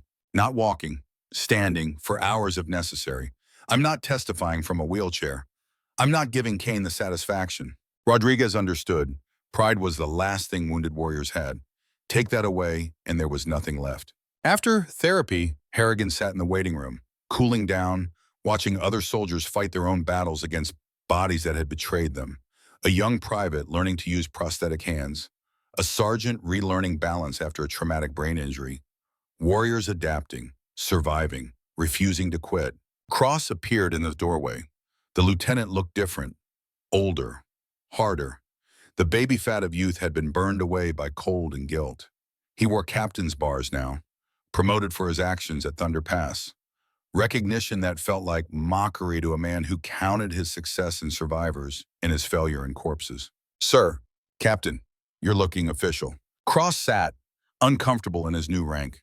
Doesn't feel real, feels like I'm wearing someone else's uniform. You earned it. Did I? 6 men died under my command. 14 lived because of it. That math works in your favor. Cross didn't look convinced. Harrigan understood. He had spent 20 years doing similar math. The equation never balanced. You just learned to live with the deficit. I came to tell you something, Cross said. Kane's lawyers are filing motions, trying to get the case dismissed, claiming military necessity, national security, every excuse in the book. Will it work? Probably not. We have too much evidence, but they're going to make it ugly. Drag us through the mud, question our testimony, our motives, our fitness to serve. Let them. Sir, they're going to destroy your reputation. Everything you've built over 44 years. Harrigan laughed, bitter and sharp. My reputation is 6 dead soldiers and a leg that barely works. Let them try to make it worse. Cross handed him a folder. Legal documents, motions, affidavits. The machinery of military justice grinding slowly towards something that might resemble accountability. There's something else. The families of the 6, they're filing a civil suit against the Army, against Kane, wrongful death. They want you to testify for them too. Of course I'll testify. It could take years, drain your savings. The Army has unlimited resources. You have a pension and medical bills. Some fights aren't about winning. They're about making sure the other side knows they were in a fight. Cross stood, started to leave, stopped. Sir, can I ask you something? Anything. Do you ever regret it? Going to Thunder Pass? You could have refused, could have stayed safe. Your leg wouldn't be destroyed. You'd be finishing your last 6 months in an office somewhere. Why sacrifice all that? Harrigan thought about Tyler Madsen, about Jimmy Madsen, about 20 years of soldiers who had trusted him to make the right call even when the right call cost everything. Because if I hadn't gone, 20 soldiers would be dead instead of 6. That's not a sacrifice, that's just math. Cross nodded, left. The door closed softly behind him. Harrigan sat alone, thought about sacrifice, about what it meant to give up something for others. Margaret thought he had sacrificed his career for Thunder Pass. She was wrong. He had sacrificed his career decades ago. The first time he chose soldiers over strategy. The first time he decided that human lives mattered more than mission parameters. Everything since had just been interest on a debt he would never fully repay. That evening, Harrigan attended a support group, Wounded Warriors. The Army required it for anyone receiving long-term disability benefits. Most soldiers hated it, hated talking about feelings, hated admitting vulnerability. But Harrigan went, not for himself, for the others who needed to see that survival was possible. The group met in a church basement, folding chairs arranged in a circle, coffee that tasted like regret, cookies that no one ate. 12 soldiers, various ages, various injuries, united by the understanding that civilians would never fully comprehend. The facilitator was a chaplain, Major Williams, 50 years old, kind eyes, patient voice. He had seen enough broken soldiers to know that healing wasn't linear, that some wounds never closed. You just learned to live around them. Colonel Harrigan, would you like to share? Harrigan usually declined, let younger soldiers have the floor. But tonight felt different. Tonight the weight of 6 months pressed down, demanded release. I killed 6 soldiers. The room went quiet. This wasn't the usual opening. Thunder Pass, I was in command. I made the decisions. 6 men died because of those decisions. You didn't kill them, Williams said gently. The cold killed them. General Kane's abandonment killed them. I could have done more. Could have moved faster. Could have carried Tyler Madsen instead of putting him on a stretcher. Could have insisted we stay at Thunder Pass instead of walking out. Could have made 100 different choices that might have saved them. A young corporal spoke up. Martinez, missing both legs below the knee, IED in Afghanistan. Sir, with respect, that's bullshit. Everyone stared. You didn't call a colonel's statement bullshit, even in therapy. Martinez continued. You made the best call you could with the information you had. You saved 14 lives. My sergeant made a call that got me blown up. But I don't blame him. He was doing his job. You were doing yours. The enemy killed those 6 soldiers, not you. The enemy was cold and negligence. Both were preventable. Maybe, but you can't control everything. You can only control your response. And your response was to walk through hell to bring them home. That's not killing. That's the opposite. Harrigan wanted to argue, wanted to list every mistake, every moment of hesitation, every choice that could have been different. But the kid had a point. Blame was easy. Accepting that you did your best and it still wasn't enough was harder. The group continued. Other soldiers shared stories of loss, of survival, of learning to function in bodies that didn't work the way they used to. Each story was different. Each story was the same. After, Harrigan stood outside, smoking a cigarette he had bummed from Martinez. He had quit 20 years ago, but tonight felt like a good night to remember old habits. Booker found him there. Thought you quit. I did. I'm making an exception. Bad day? 6 months of bad days. Booker leaned against the wall. He looked tired. Old, the kind of tired that sleep couldn't fix. I got a call today from Lou Kowalski. How's he doing? Not good. Cancer, stage 4. Doctors give him 6 months. Harrigan felt something crack. Lou. The Polish immigrant who had become more American than most natural-born citizens, who had fought in Desert Storm, who had come to Thunder Pass because soldiers didn't abandon each other. Dying from an enemy you couldn't shoot. He wants to see you, all of us, one last time. Where? His place in Minneapolis. Next week. He's organizing a reunion, everyone from our Gulf War unit who's still alive. How many is that? 12 out of 48. The rest are dead or too sick to travel. Harrigan did the math. 48 young men had fought in that desert in 1991. 12 old men remained. Time was more efficient than any army. I'll be there. The reunion happened on a Saturday. Harrigan flew to Minneapolis. Margaret insisted on coming, worried about his leg, about him being alone, about all the things wives worry about when husbands carry too much weight for too long. Lou's house was small, modest, the kind of place working-class families built lives in. The yard was brown, winter dead, but someone had put up American flags, one for each surviving member of the Desert Storm platoon. Inside, the house smelled like coffee and old memories. Photos covered the walls. Young men in desert camouflage, smiling despite the fear, believing they were invincible because youth required that belief. The survivors sat in the living room, 12 old men, bald or gray, thick around the middle, wearing hearing aids and glasses and the comfortable clothes of retirement. They looked nothing like the warriors in the photos. But Harrigan saw them, saw the young faces underneath the old, saw the boys they had been. Lou sat in a recliner, oxygen tank beside him. He had lost 50 pounds. His skin was gray. His eyes were bright, but fading, a candle burning its last hours. "Jack, you made it." Harrigan crossed the room, hugged his friend carefully. Lou felt fragile, like he might break. Wouldn't miss it. "Heard about Thunder Pass. Heard you pulled a Fallujah." "Something like that." "How many did you save?" 14. "How many did you lose?" 6. Lou nodded, understood the math, the equation that never balanced. Not bad for an old man with a bad leg. They spent the afternoon trading stories, Gulf War stories, Desert Storm stories, the kind veterans told each other but never told civilians.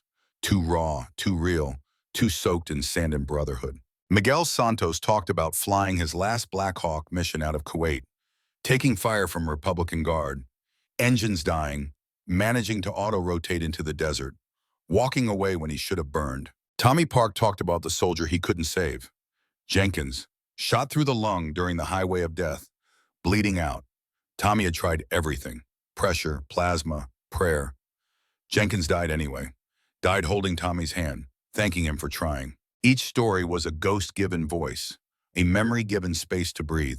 When it was Harrigan's turn, he told them about Tyler Madsen, about the grandson of the man they all remembered, about promises made and broken, about walking through snow that wanted to kill them. "Jimmy would be proud," Lou said. "You taught his grandson the same thing you taught us in Fallujah. Keep moving. Don't quit. Bring your brothers home." "I lost 6. You saved 14. Jimmy would call that a win." Night fell, the group thinned. Some left for hotels. Some were too tired to stay awake. Eventually, it was just Harrigan, Booker, and Lou. Lou's wife, Anna, brought coffee. She was Polish like Lou, came to America as a child, married the soldier who had fought for her adopted country. They had 33 years together. Not enough. Never enough. "Jack," Lou said. His voice was weak. Each word cost him. "I need you to do something for me. Anything. When I die, I want you to speak at my funeral.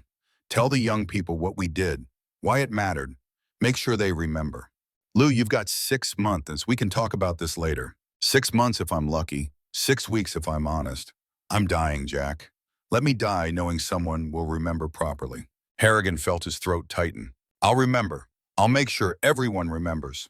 "Good, because that's all we've got. Memory, legacy, the hope that we mattered." Lou closed his eyes, exhausted. Anna appeared, signaled that visiting hours were over. Harrigan and Booker said their goodbyes, promised to visit again soon. Promises that felt increasingly like lies. In the car, driving back to the hotel, Booker was quiet. Finally, "He's not going to make 6 months." "I know. We're running out of brothers." "Yeah, makes you think. About mortality, about legacy, what we leave behind when we're gone." Harrigan looked out the window. Minneapolis passed by, city lights reflecting off fresh snow, beautiful and cold, like everything worth remembering. We leave stories. That's all anyone leaves. The question is whether they're worth telling. 3 weeks later, Lou Kowalski died. Not 6 months, not 6 weeks. 3 weeks. Cancer moved faster than predictions. Or maybe Lou just decided he was done fighting. The funeral was military, full honors, flag-draped coffin, honor guard, 21-gun salute, everything the Army did to remember heroes. Harrigan stood at this podium, looked at the crowd. Lou's family, his friends, veterans from 3 different wars, young soldiers who didn't know Lou but came because that's what soldiers did. He spoke without notes, from the heart, from 20 years of carrying the dead. Louis Kowalski was 21 when I met him, scared, far from home, fighting in Desert Storm for a country he loved. He saved my life, not once, 3 times. Highway of Death, Fallujah years later, the rescue at Thunder Pass. Lou pulled me out of burning vehicles, carried me when I couldn't walk, shared his rations when I was starving. He did that for everyone, not because it was his job, because it was who he was. Harrigan paused, looked at the flag-covered coffin. 6 months ago, Lou came to Colorado, violated orders, risked court-martial, drove through a blizzard to save 20 soldiers he had never met. Because that's what Lou did. He saved people. And when you asked him why, he would say, because someone has to. And today I'm someone. The words echoed, hung in the air. Everyone in that room understood what they meant. Lou Kowalski taught me that courage isn't the absence of fear. It's doing what's right despite the fear. That honor isn't what you claim. It's what you do when no one's watching. That brotherhood isn't about blood. It's about who you choose to stand beside when the world goes dark. He looked at Anna, at Lou's children, at the grandchildren who would grow up knowing their grandfather through stories instead of presents. We're here today because a man who could have stayed safe chose danger. A man who could have ignored suffering chose compassion. A man who could have said, not my problem, chose to make every problem his responsibility. That's who Lou Kowalski was. That's who we should all aspire to be. They buried him with honors. The flag was folded, presented to Anna. Taps played, the mournful notes carrying across snow-covered ground. A soldier's farewell. Afterward, at the reception, veterans swapped Lou's stories, each one revealing another facet of a man who had lived quietly but powerfully, who had touched lives without seeking recognition, who had been, in every sense that mattered, a hero. Harrigan stood apart, watching, counting. 12 survivors at the reunion 3 weeks ago, 11 now. How many more funerals would he attend before his own? Booker joined him. You okay? Define okay. Fair point. They watched the crowd, young and old, military and civilian, all connected by one man's decision to live with honor. Jack, I've been thinking about retirement, actual retirement, not the kind where we're still fighting battles. The kind where we fish and play with grandkids and let someone else save the world. You have grandkids? Not yet, but maybe someday, and I'd like to meet them. Harrigan understood. Lou's death had reminded them both that time was finite, that everyday fighting was a day not living. What would you do in actual retirement? I don't know. Garden maybe? Take up woodworking, learn to paint, something quiet, something that doesn't involve hypothermia and generals trying to kill us. Sounds boring. Sounds peaceful. When's the last time you had peace, Jack? Harrigan couldn't answer. Couldn't remember a time when peace felt like more than the gap between conflicts. 2 months later, Kane's court-martial began. The proceedings took place at Fort Leavenworth. Military prison, appropriate venue for a man about to become its newest resident. The courtroom was formal, sterile, flags and seals and the weight of military justice. Kane sat at the defense table, still in uniform, still wearing the rank he would lose. He looked smaller somehow, diminished. The aura of power stripped away to reveal the petty tyrant underneath. The prosecution called witnesses. Cross testified about Afghanistan, about the village that wasn't a Taliban stronghold, about 47 civilians who died because Kane needed to justify a mission, about the cover-up, the threats, the years of silence. Morales testified about Thunder Pass, about the radio jamming, the abandoned soldiers, the cold that killed 6 men while Kane sat in a warm office deciding who was worth saving. Chen testified last. He rolled into the courtroom in a wheelchair. His wife pushed. His hands were gone, but his voice was strong. He looked at Kane, held his gaze. You took my hands, but you didn't take my voice. And I'm going to use that voice to make sure everyone knows what you did. To my brothers, to my family, every soldier who trusted you to keep them safe. The courtroom was silent. Kane's lawyer tried to object. The judge overruled. This testimony was going on record. Then it was Harrigan's turn. He walked to the witness stand. No Kane, no assistance. Rodriguez had been right. 6 months of therapy had rebuilt what Thunder Pass destroyed, mostly. He sat, raised his right hand, swore to tell the truth. The prosecutor was a colonel named Peterson. Sharp, thorough. She had built her case on documents and testimony. But she saved Harrigan for last. The emotional anchor. Colonel Harrigan, please describe the events of Thunder Pass. He did, start to finish.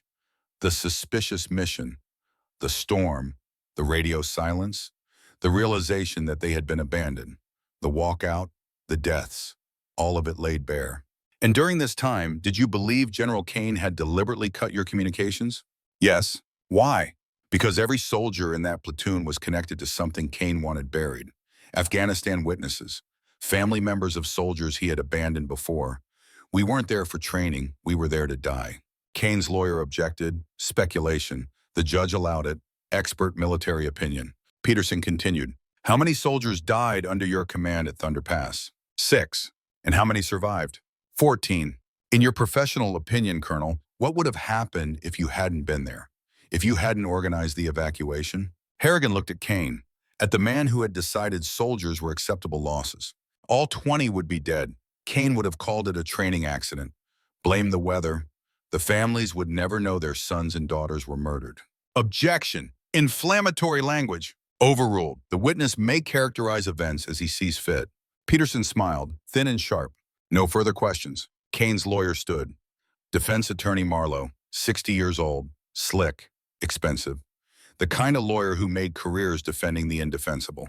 Colonel Harrigan, you have quite the reputation. Maverick. Insubordinate. Some would say reckless. Some would say that. You disobeyed direct orders at Thunder Pass. Organized an unauthorized evacuation. Endangered lives. Is that correct? I saved 14 lives. That's correct. But you lost 6. Doesn't that suggest your decision-making was flawed? My decision-making saved 14 soldiers. Kane's decision-making killed 6. You want to talk about flawed judgment? Ask him. The judge tapped his gavel. Harrigan wasn't supposed to editorialize, but the point had been made. Marlowe tried again. You have a personal vendetta against General Kane. You've made that clear. Isn't this testimony motivated by revenge rather than justice? I have a professional obligation to tell the truth. Whether you call that revenge or justice doesn't change the facts. The fact is you're a bitter old man, angry about being passed over for promotion, angry that General Kane succeeded where you failed. Harrigan leaned forward. I failed at a lot of things.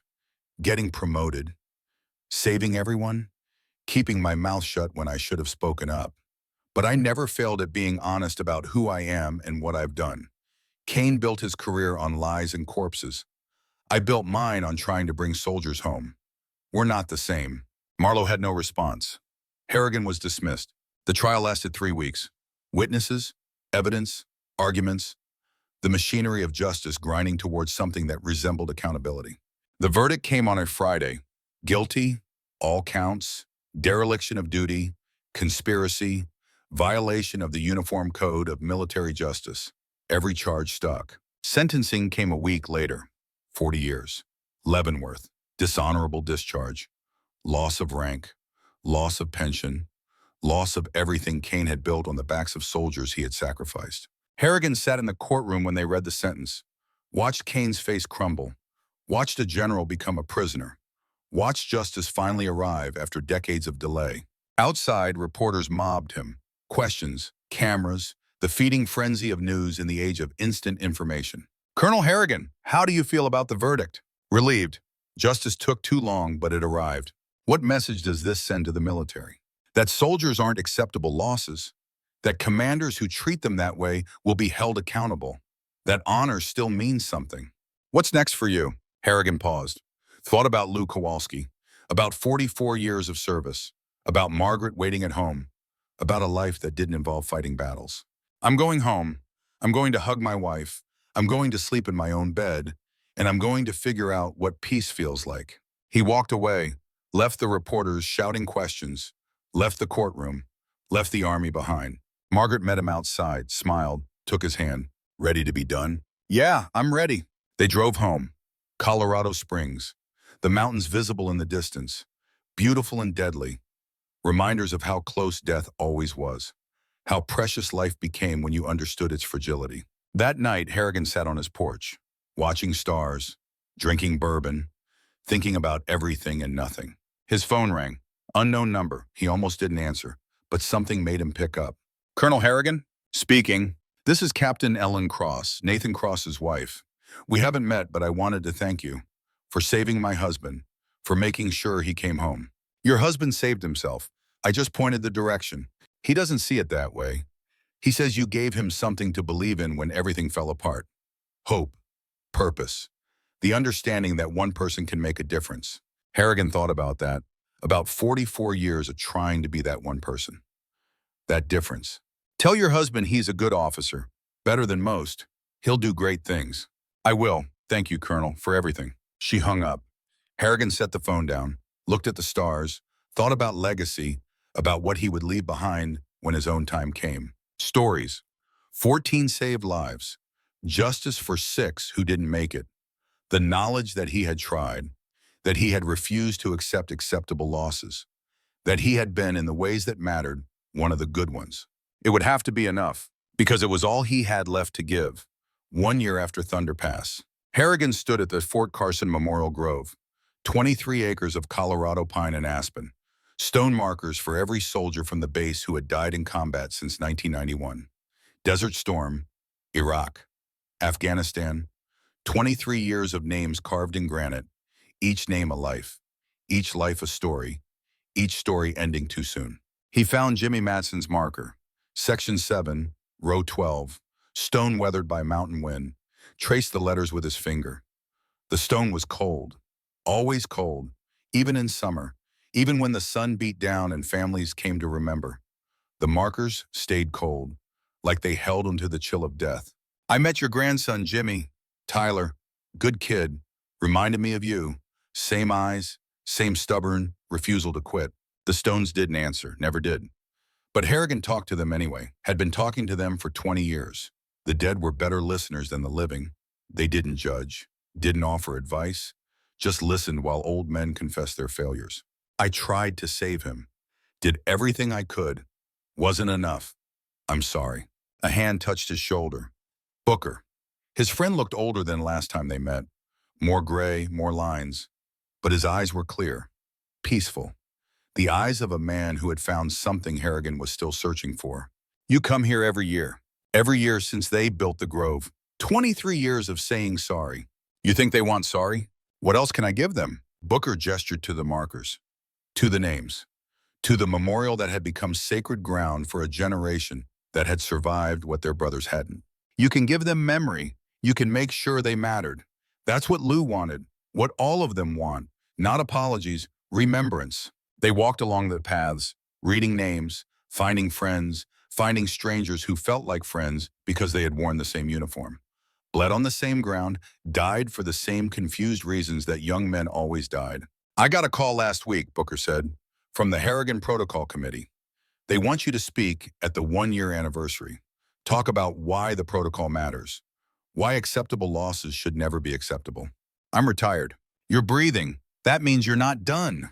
Harrigan stopped walking, looked at his friend, at the man who had saved his life 3 times, who had driven through a blizzard to save 20 soldiers he didn't know, who understood that retirement was a state of employment, not a state of being. I'm tired, Hank. Tired of fighting, tired of speeches, tired of carrying dead men in my heart. Then put them down. What? The dead. Put them down. You've carried them long enough. I can't. If I forget them, who will remember? Booker smiled, sad and knowing. Everyone who hears their story, everyone who learns from what happened, you don't have to carry them alone anymore. You built something bigger than yourself. The protocol, the testimony, the example, other people can carry the weight now. Harrigan wanted to believe that, wanted to imagine a world where he could set down the burden and walk away lighter. But guilt was a heavy thing, and old men carried it better than anyone. They left the Memorial Grove, walked through Colorado Springs. The town was beautiful in autumn, trees turning gold and red, tourists taking photos.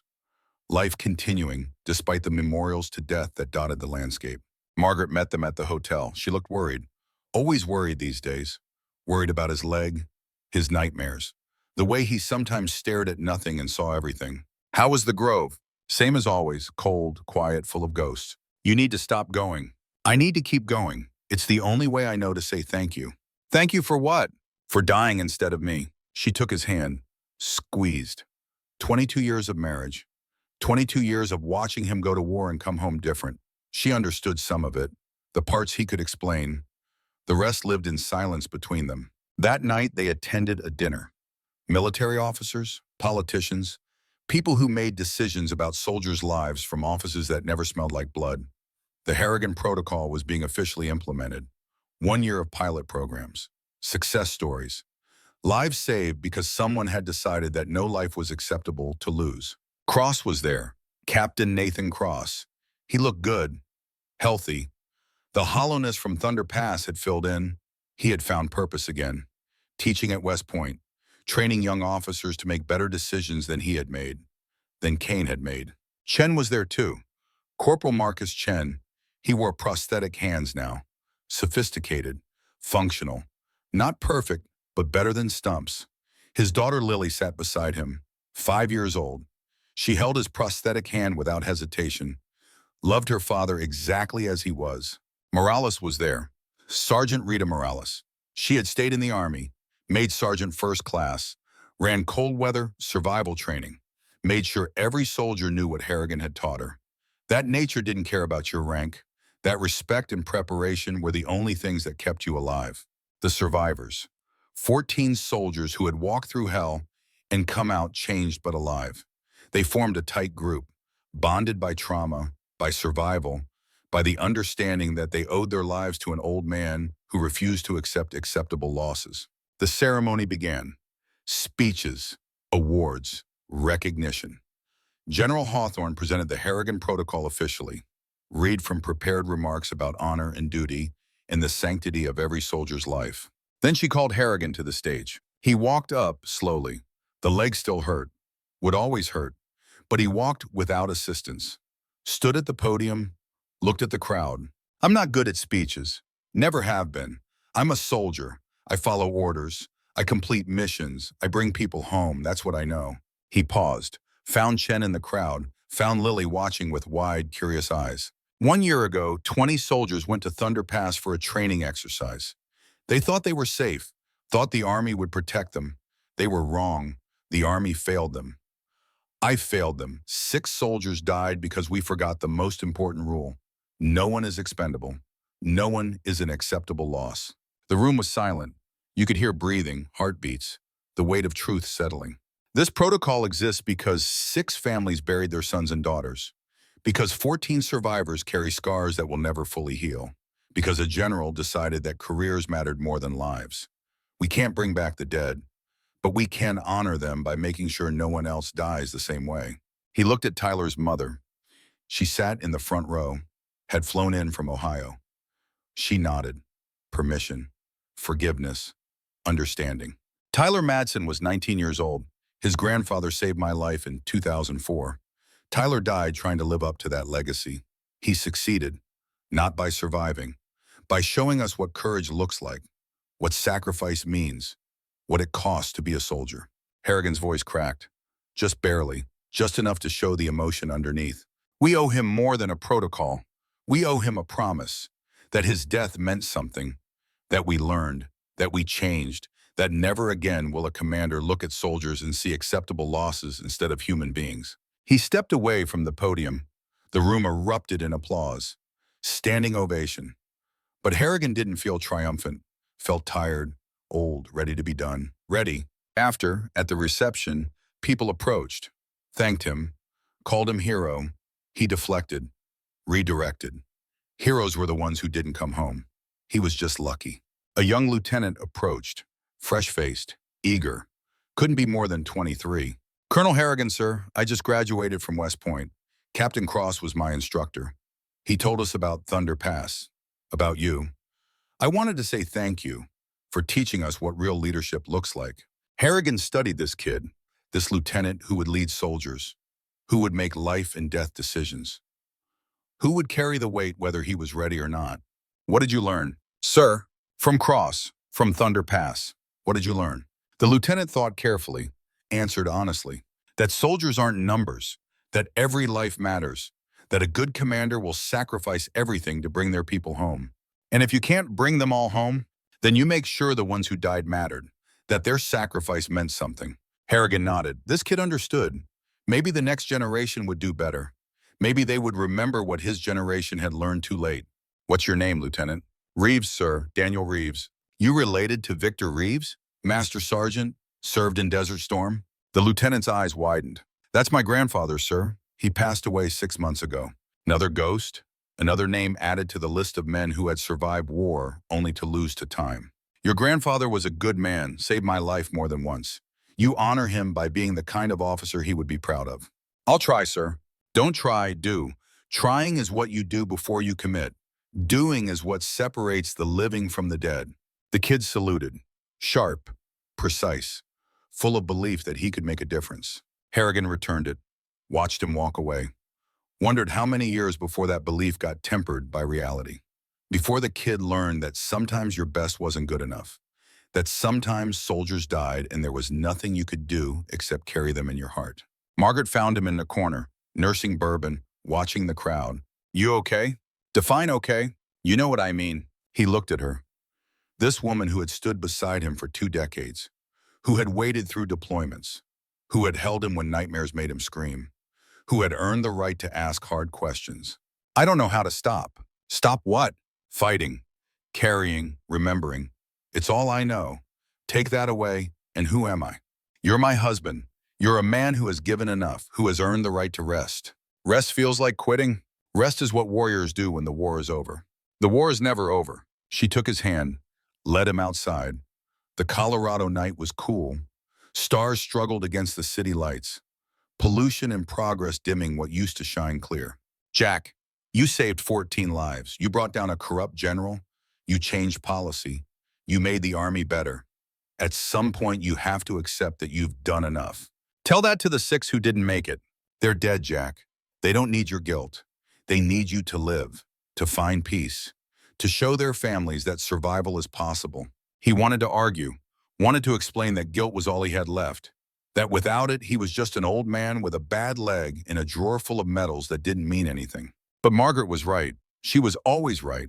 I don't know how to find peace. We'll figure it out together. 2 months later, Harrigan stood in a cemetery. Fort Logan National Cemetery, Colorado.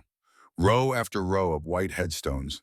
Perfect, aligned, a geometric testament to lives given in service. He visited every month, 6 graves, the soldiers from Thunder Pass who hadn't made it home alive. He brought flowers, read their names, apologized for failing them. Today was different. Today he brought someone with him, Chen's daughter, Lily. She was 5 now, old enough to understand some things, young enough to ask questions adults couldn't answer. Why are we here, Mr. Harrigan? To remember people who died. Did you know them? Yes, they were soldiers, like your daddy. Daddy says you saved him. I tried, couldn't save everyone. She looked at the graves, at the white stones with names and dates. Math so simple. Born, died, everything in between reduced to a dash. Daddy says the ones who didn't make it are heroes. Your daddy is right. What makes someone a hero? Harrigan knelt down, ignored the pain in his leg, looked this little girl in the eye. Heroes are people who do hard things because they're right, even when they're scared, even when it costs them everything. Like Daddy when he lost his hands? Exactly like your daddy. She thought about that, 5-year-old logic processing complex adult concepts. Are you a hero? No, I'm just someone who tried. Daddy says trying is what heroes do. Harrigan smiled. Chen had taught his daughter well. They placed flowers on each grave. 6 stones, 6 names, 6 lives that had ended in snow and cold, and the failure of men who should have known better. Tyler Madsen's grave was last. Harrigan stood there longest. This kid who had died believing in something, who had trusted that old men knew what they were doing, who had been wrong but brave anyway. I'm sorry I couldn't save you. Lily tugged his hand. My daddy says sorry doesn't help. He says we should say thank you instead. Thank you for what? Thank you for trying. Thank you for caring. Thank you for being there. Out of the mouths of children. Wisdom that adults couldn't access because they were too busy carrying guilt. You're right.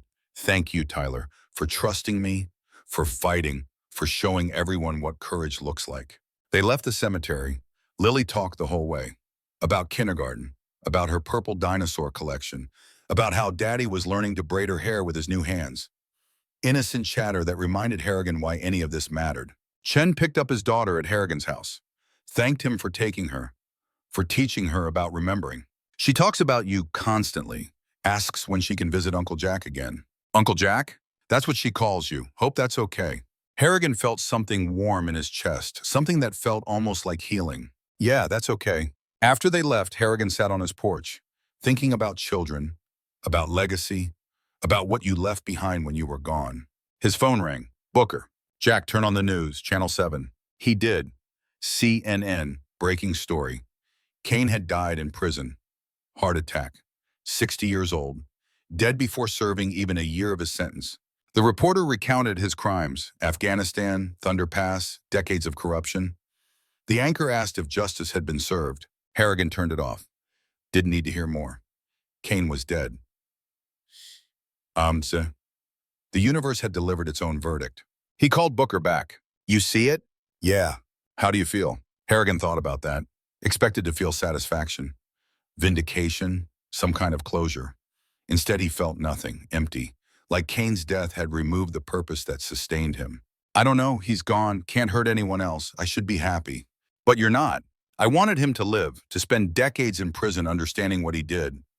Dead, he doesn't learn anything, doesn't suffer, doesn't pay. He paid, maybe not enough, but he paid. They talked for a while about Kane, about justice, about whether death was mercy or punishment, old questions that old men had been asking since the First War. Finally, Booker asked, "What are you going to do now?" "What do you mean?" "Kane is dead. The protocol is implemented. The survivors are healing. Your mission is complete. What comes next?" Harrigan looked at the mountains, at Colorado, at the life he had built in the spaces between deployments. "I don't know. For 20 years I've been fighting. Don't know how to do anything else." "Then it's time to learn." 6 months passed. Harrigan tried retirement. Real retirement. The kind where you didn't fight battles, didn't testify at trials, didn't carry the weight of the world. He took up woodworking, built a table, a chair, small things that required patience and precision. The work was meditative, quiet, every cut deliberate, every joint fitting exactly. He volunteered at the VA hospital, visited wounded soldiers, listened to their stories, offered what wisdom he could.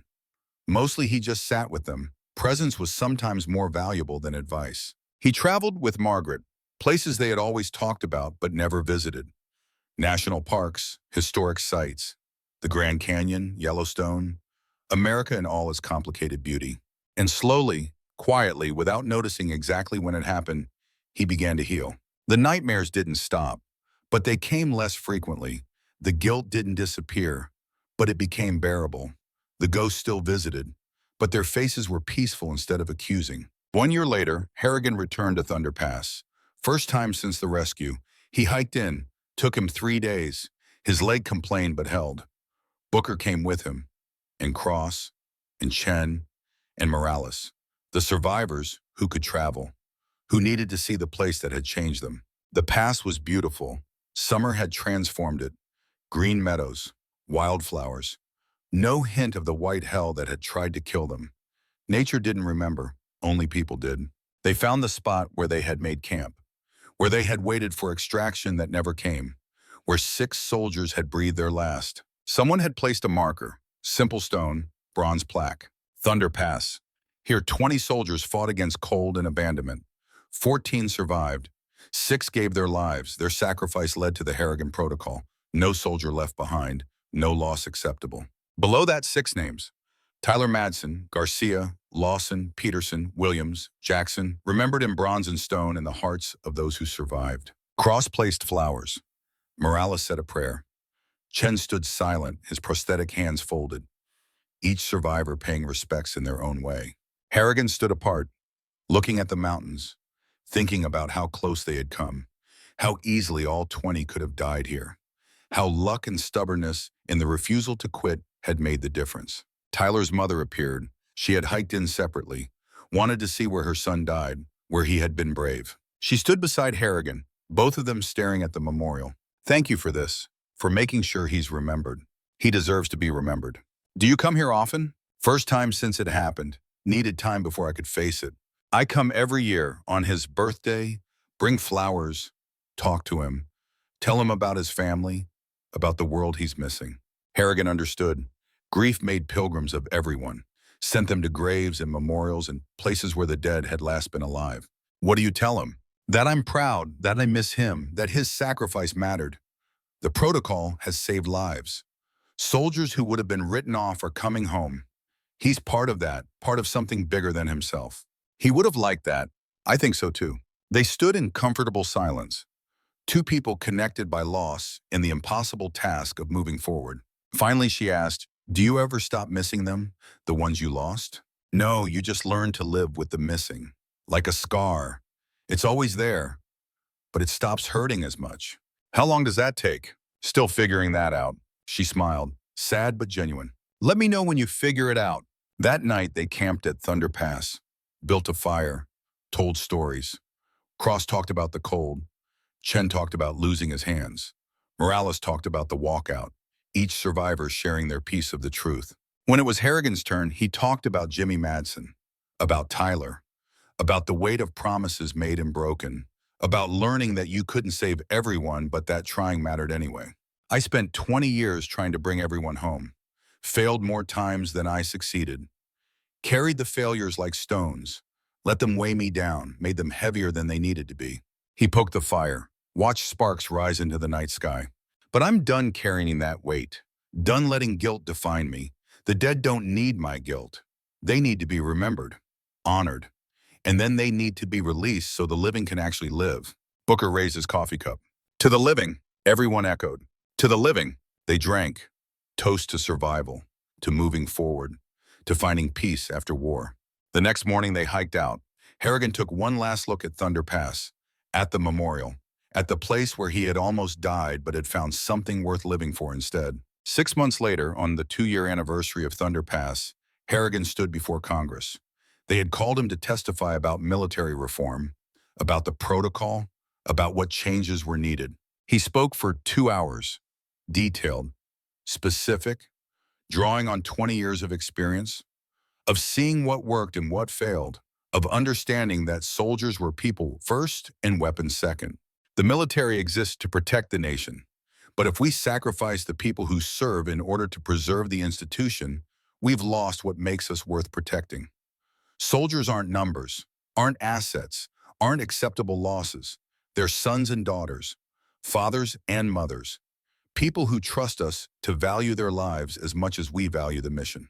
Congressman asked questions. He answered honestly.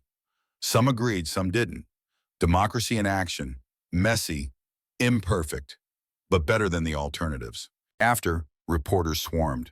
Questions, sound bites, the machinery of media grinding truth into headlines. One reporter asked, Colonel Harrigan, what's your legacy? How do you want to be remembered? He thought about that, about 20 years, about the soldiers saved and lost, about the protocol, about everything he had tried to build. I don't care about being remembered.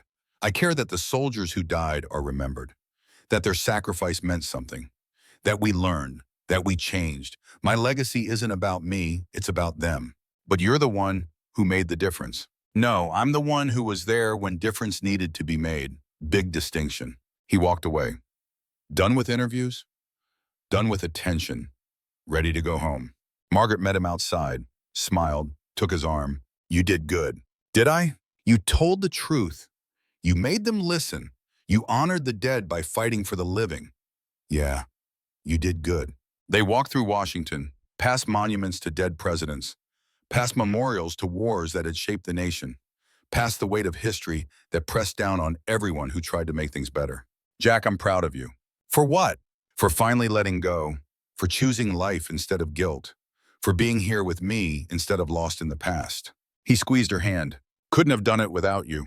Yes, you could have, but I'm glad you didn't have to. That night, Harrigan dreamed of Thunder Pass.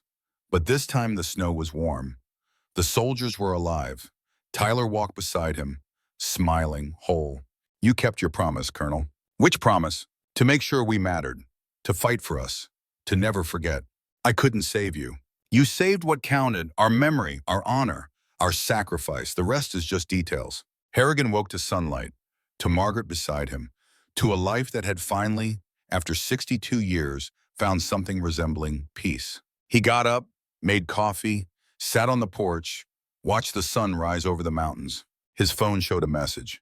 From Chen, photo attached, Lily, first day of first grade, holding her father's prosthetic hand, smiling, unafraid, living the life that Thunder Pass had almost stolen. Text beneath, thank you for giving me the chance to see this.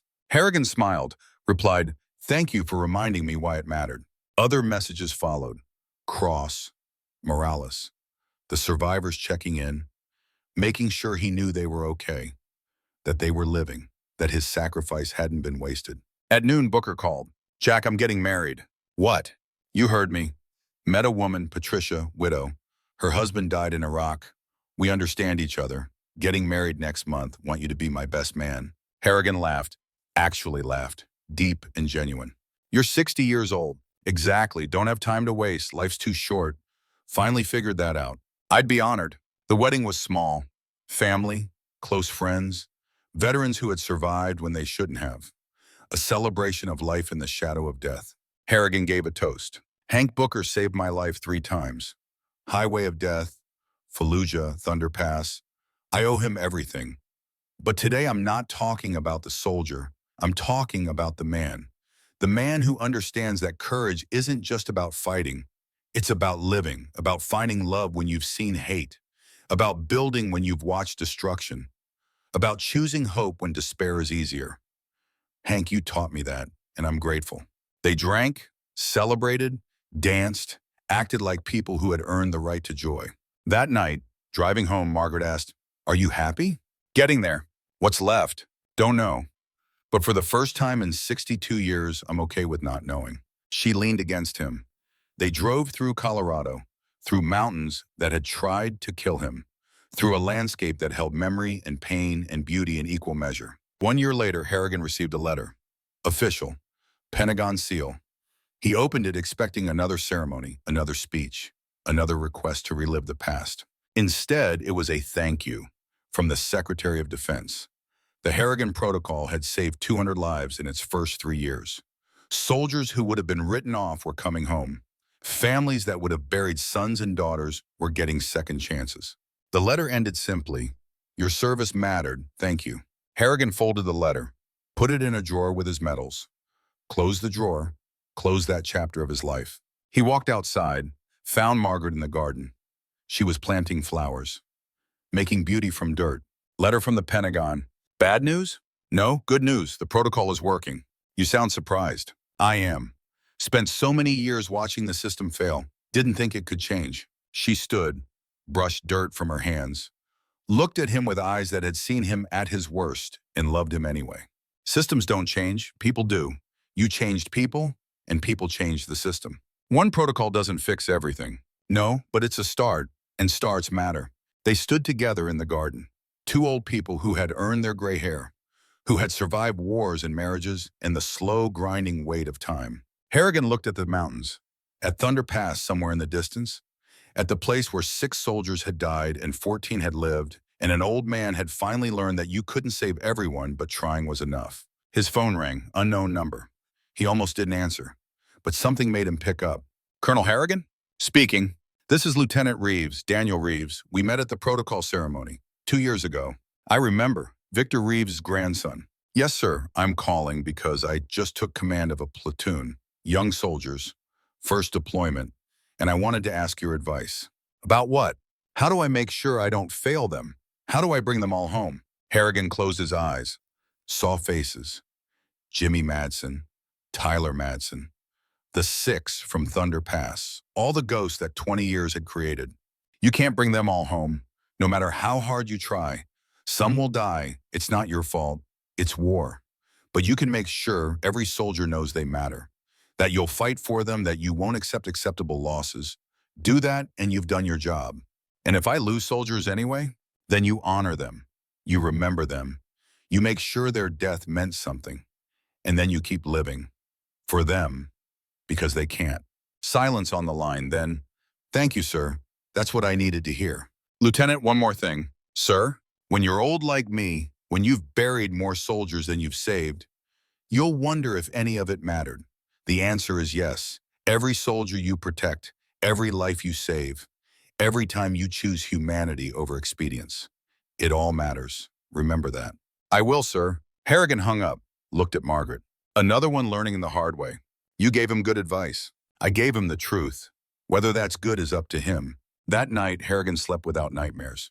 Dreamed of nothing. Woke refreshed. He had coffee on the porch, watched the sun rise, thought about everything and nothing. 62 years old, 20 years of service since Desert Storm.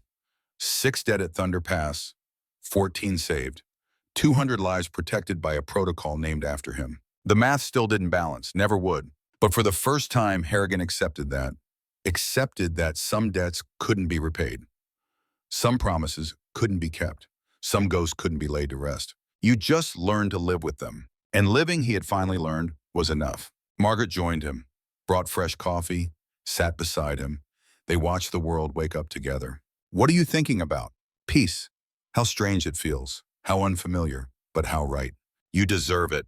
Maybe, maybe not, but I'm taking it anyway. She laughed, leaned against him. They sat in comfortable silence. Two people who had found each other and grown old together, who had survived war and loss in the slow entropy of time. Somewhere in the distance, Thunder Pass stood quiet. The memorial waited. The names carved in bronze would weather and fade, but not disappear. And somewhere in barracks and bases across the world, young soldiers prepared for wars they didn't understand, led by officers who would learn what Harrigan had learned, that soldiers weren't numbers, that every life mattered, that acceptable losses were never acceptable. The protocol would protect some of them, bring them home when they should have been abandoned. It wasn't enough, would never be enough. But it was something, and something Harrigan had finally learned was all anyone could give. The sun climbed higher. The day began. Harrigan stood, offered Margaret his hand. "Come on, let's go live." She took it, smiled. Together they walked inside, into a house full of memories and furniture and the quiet evidence of a life well lived. Behind them, the mountain stood eternal, indifferent, beautiful. And at Thunder Pass, the wind whispered through the memorial, through the names, through the promise carved in bronze. No soldier left behind, no loss acceptable, a promise kept, a legacy earned, an old warrior's final mission, complete.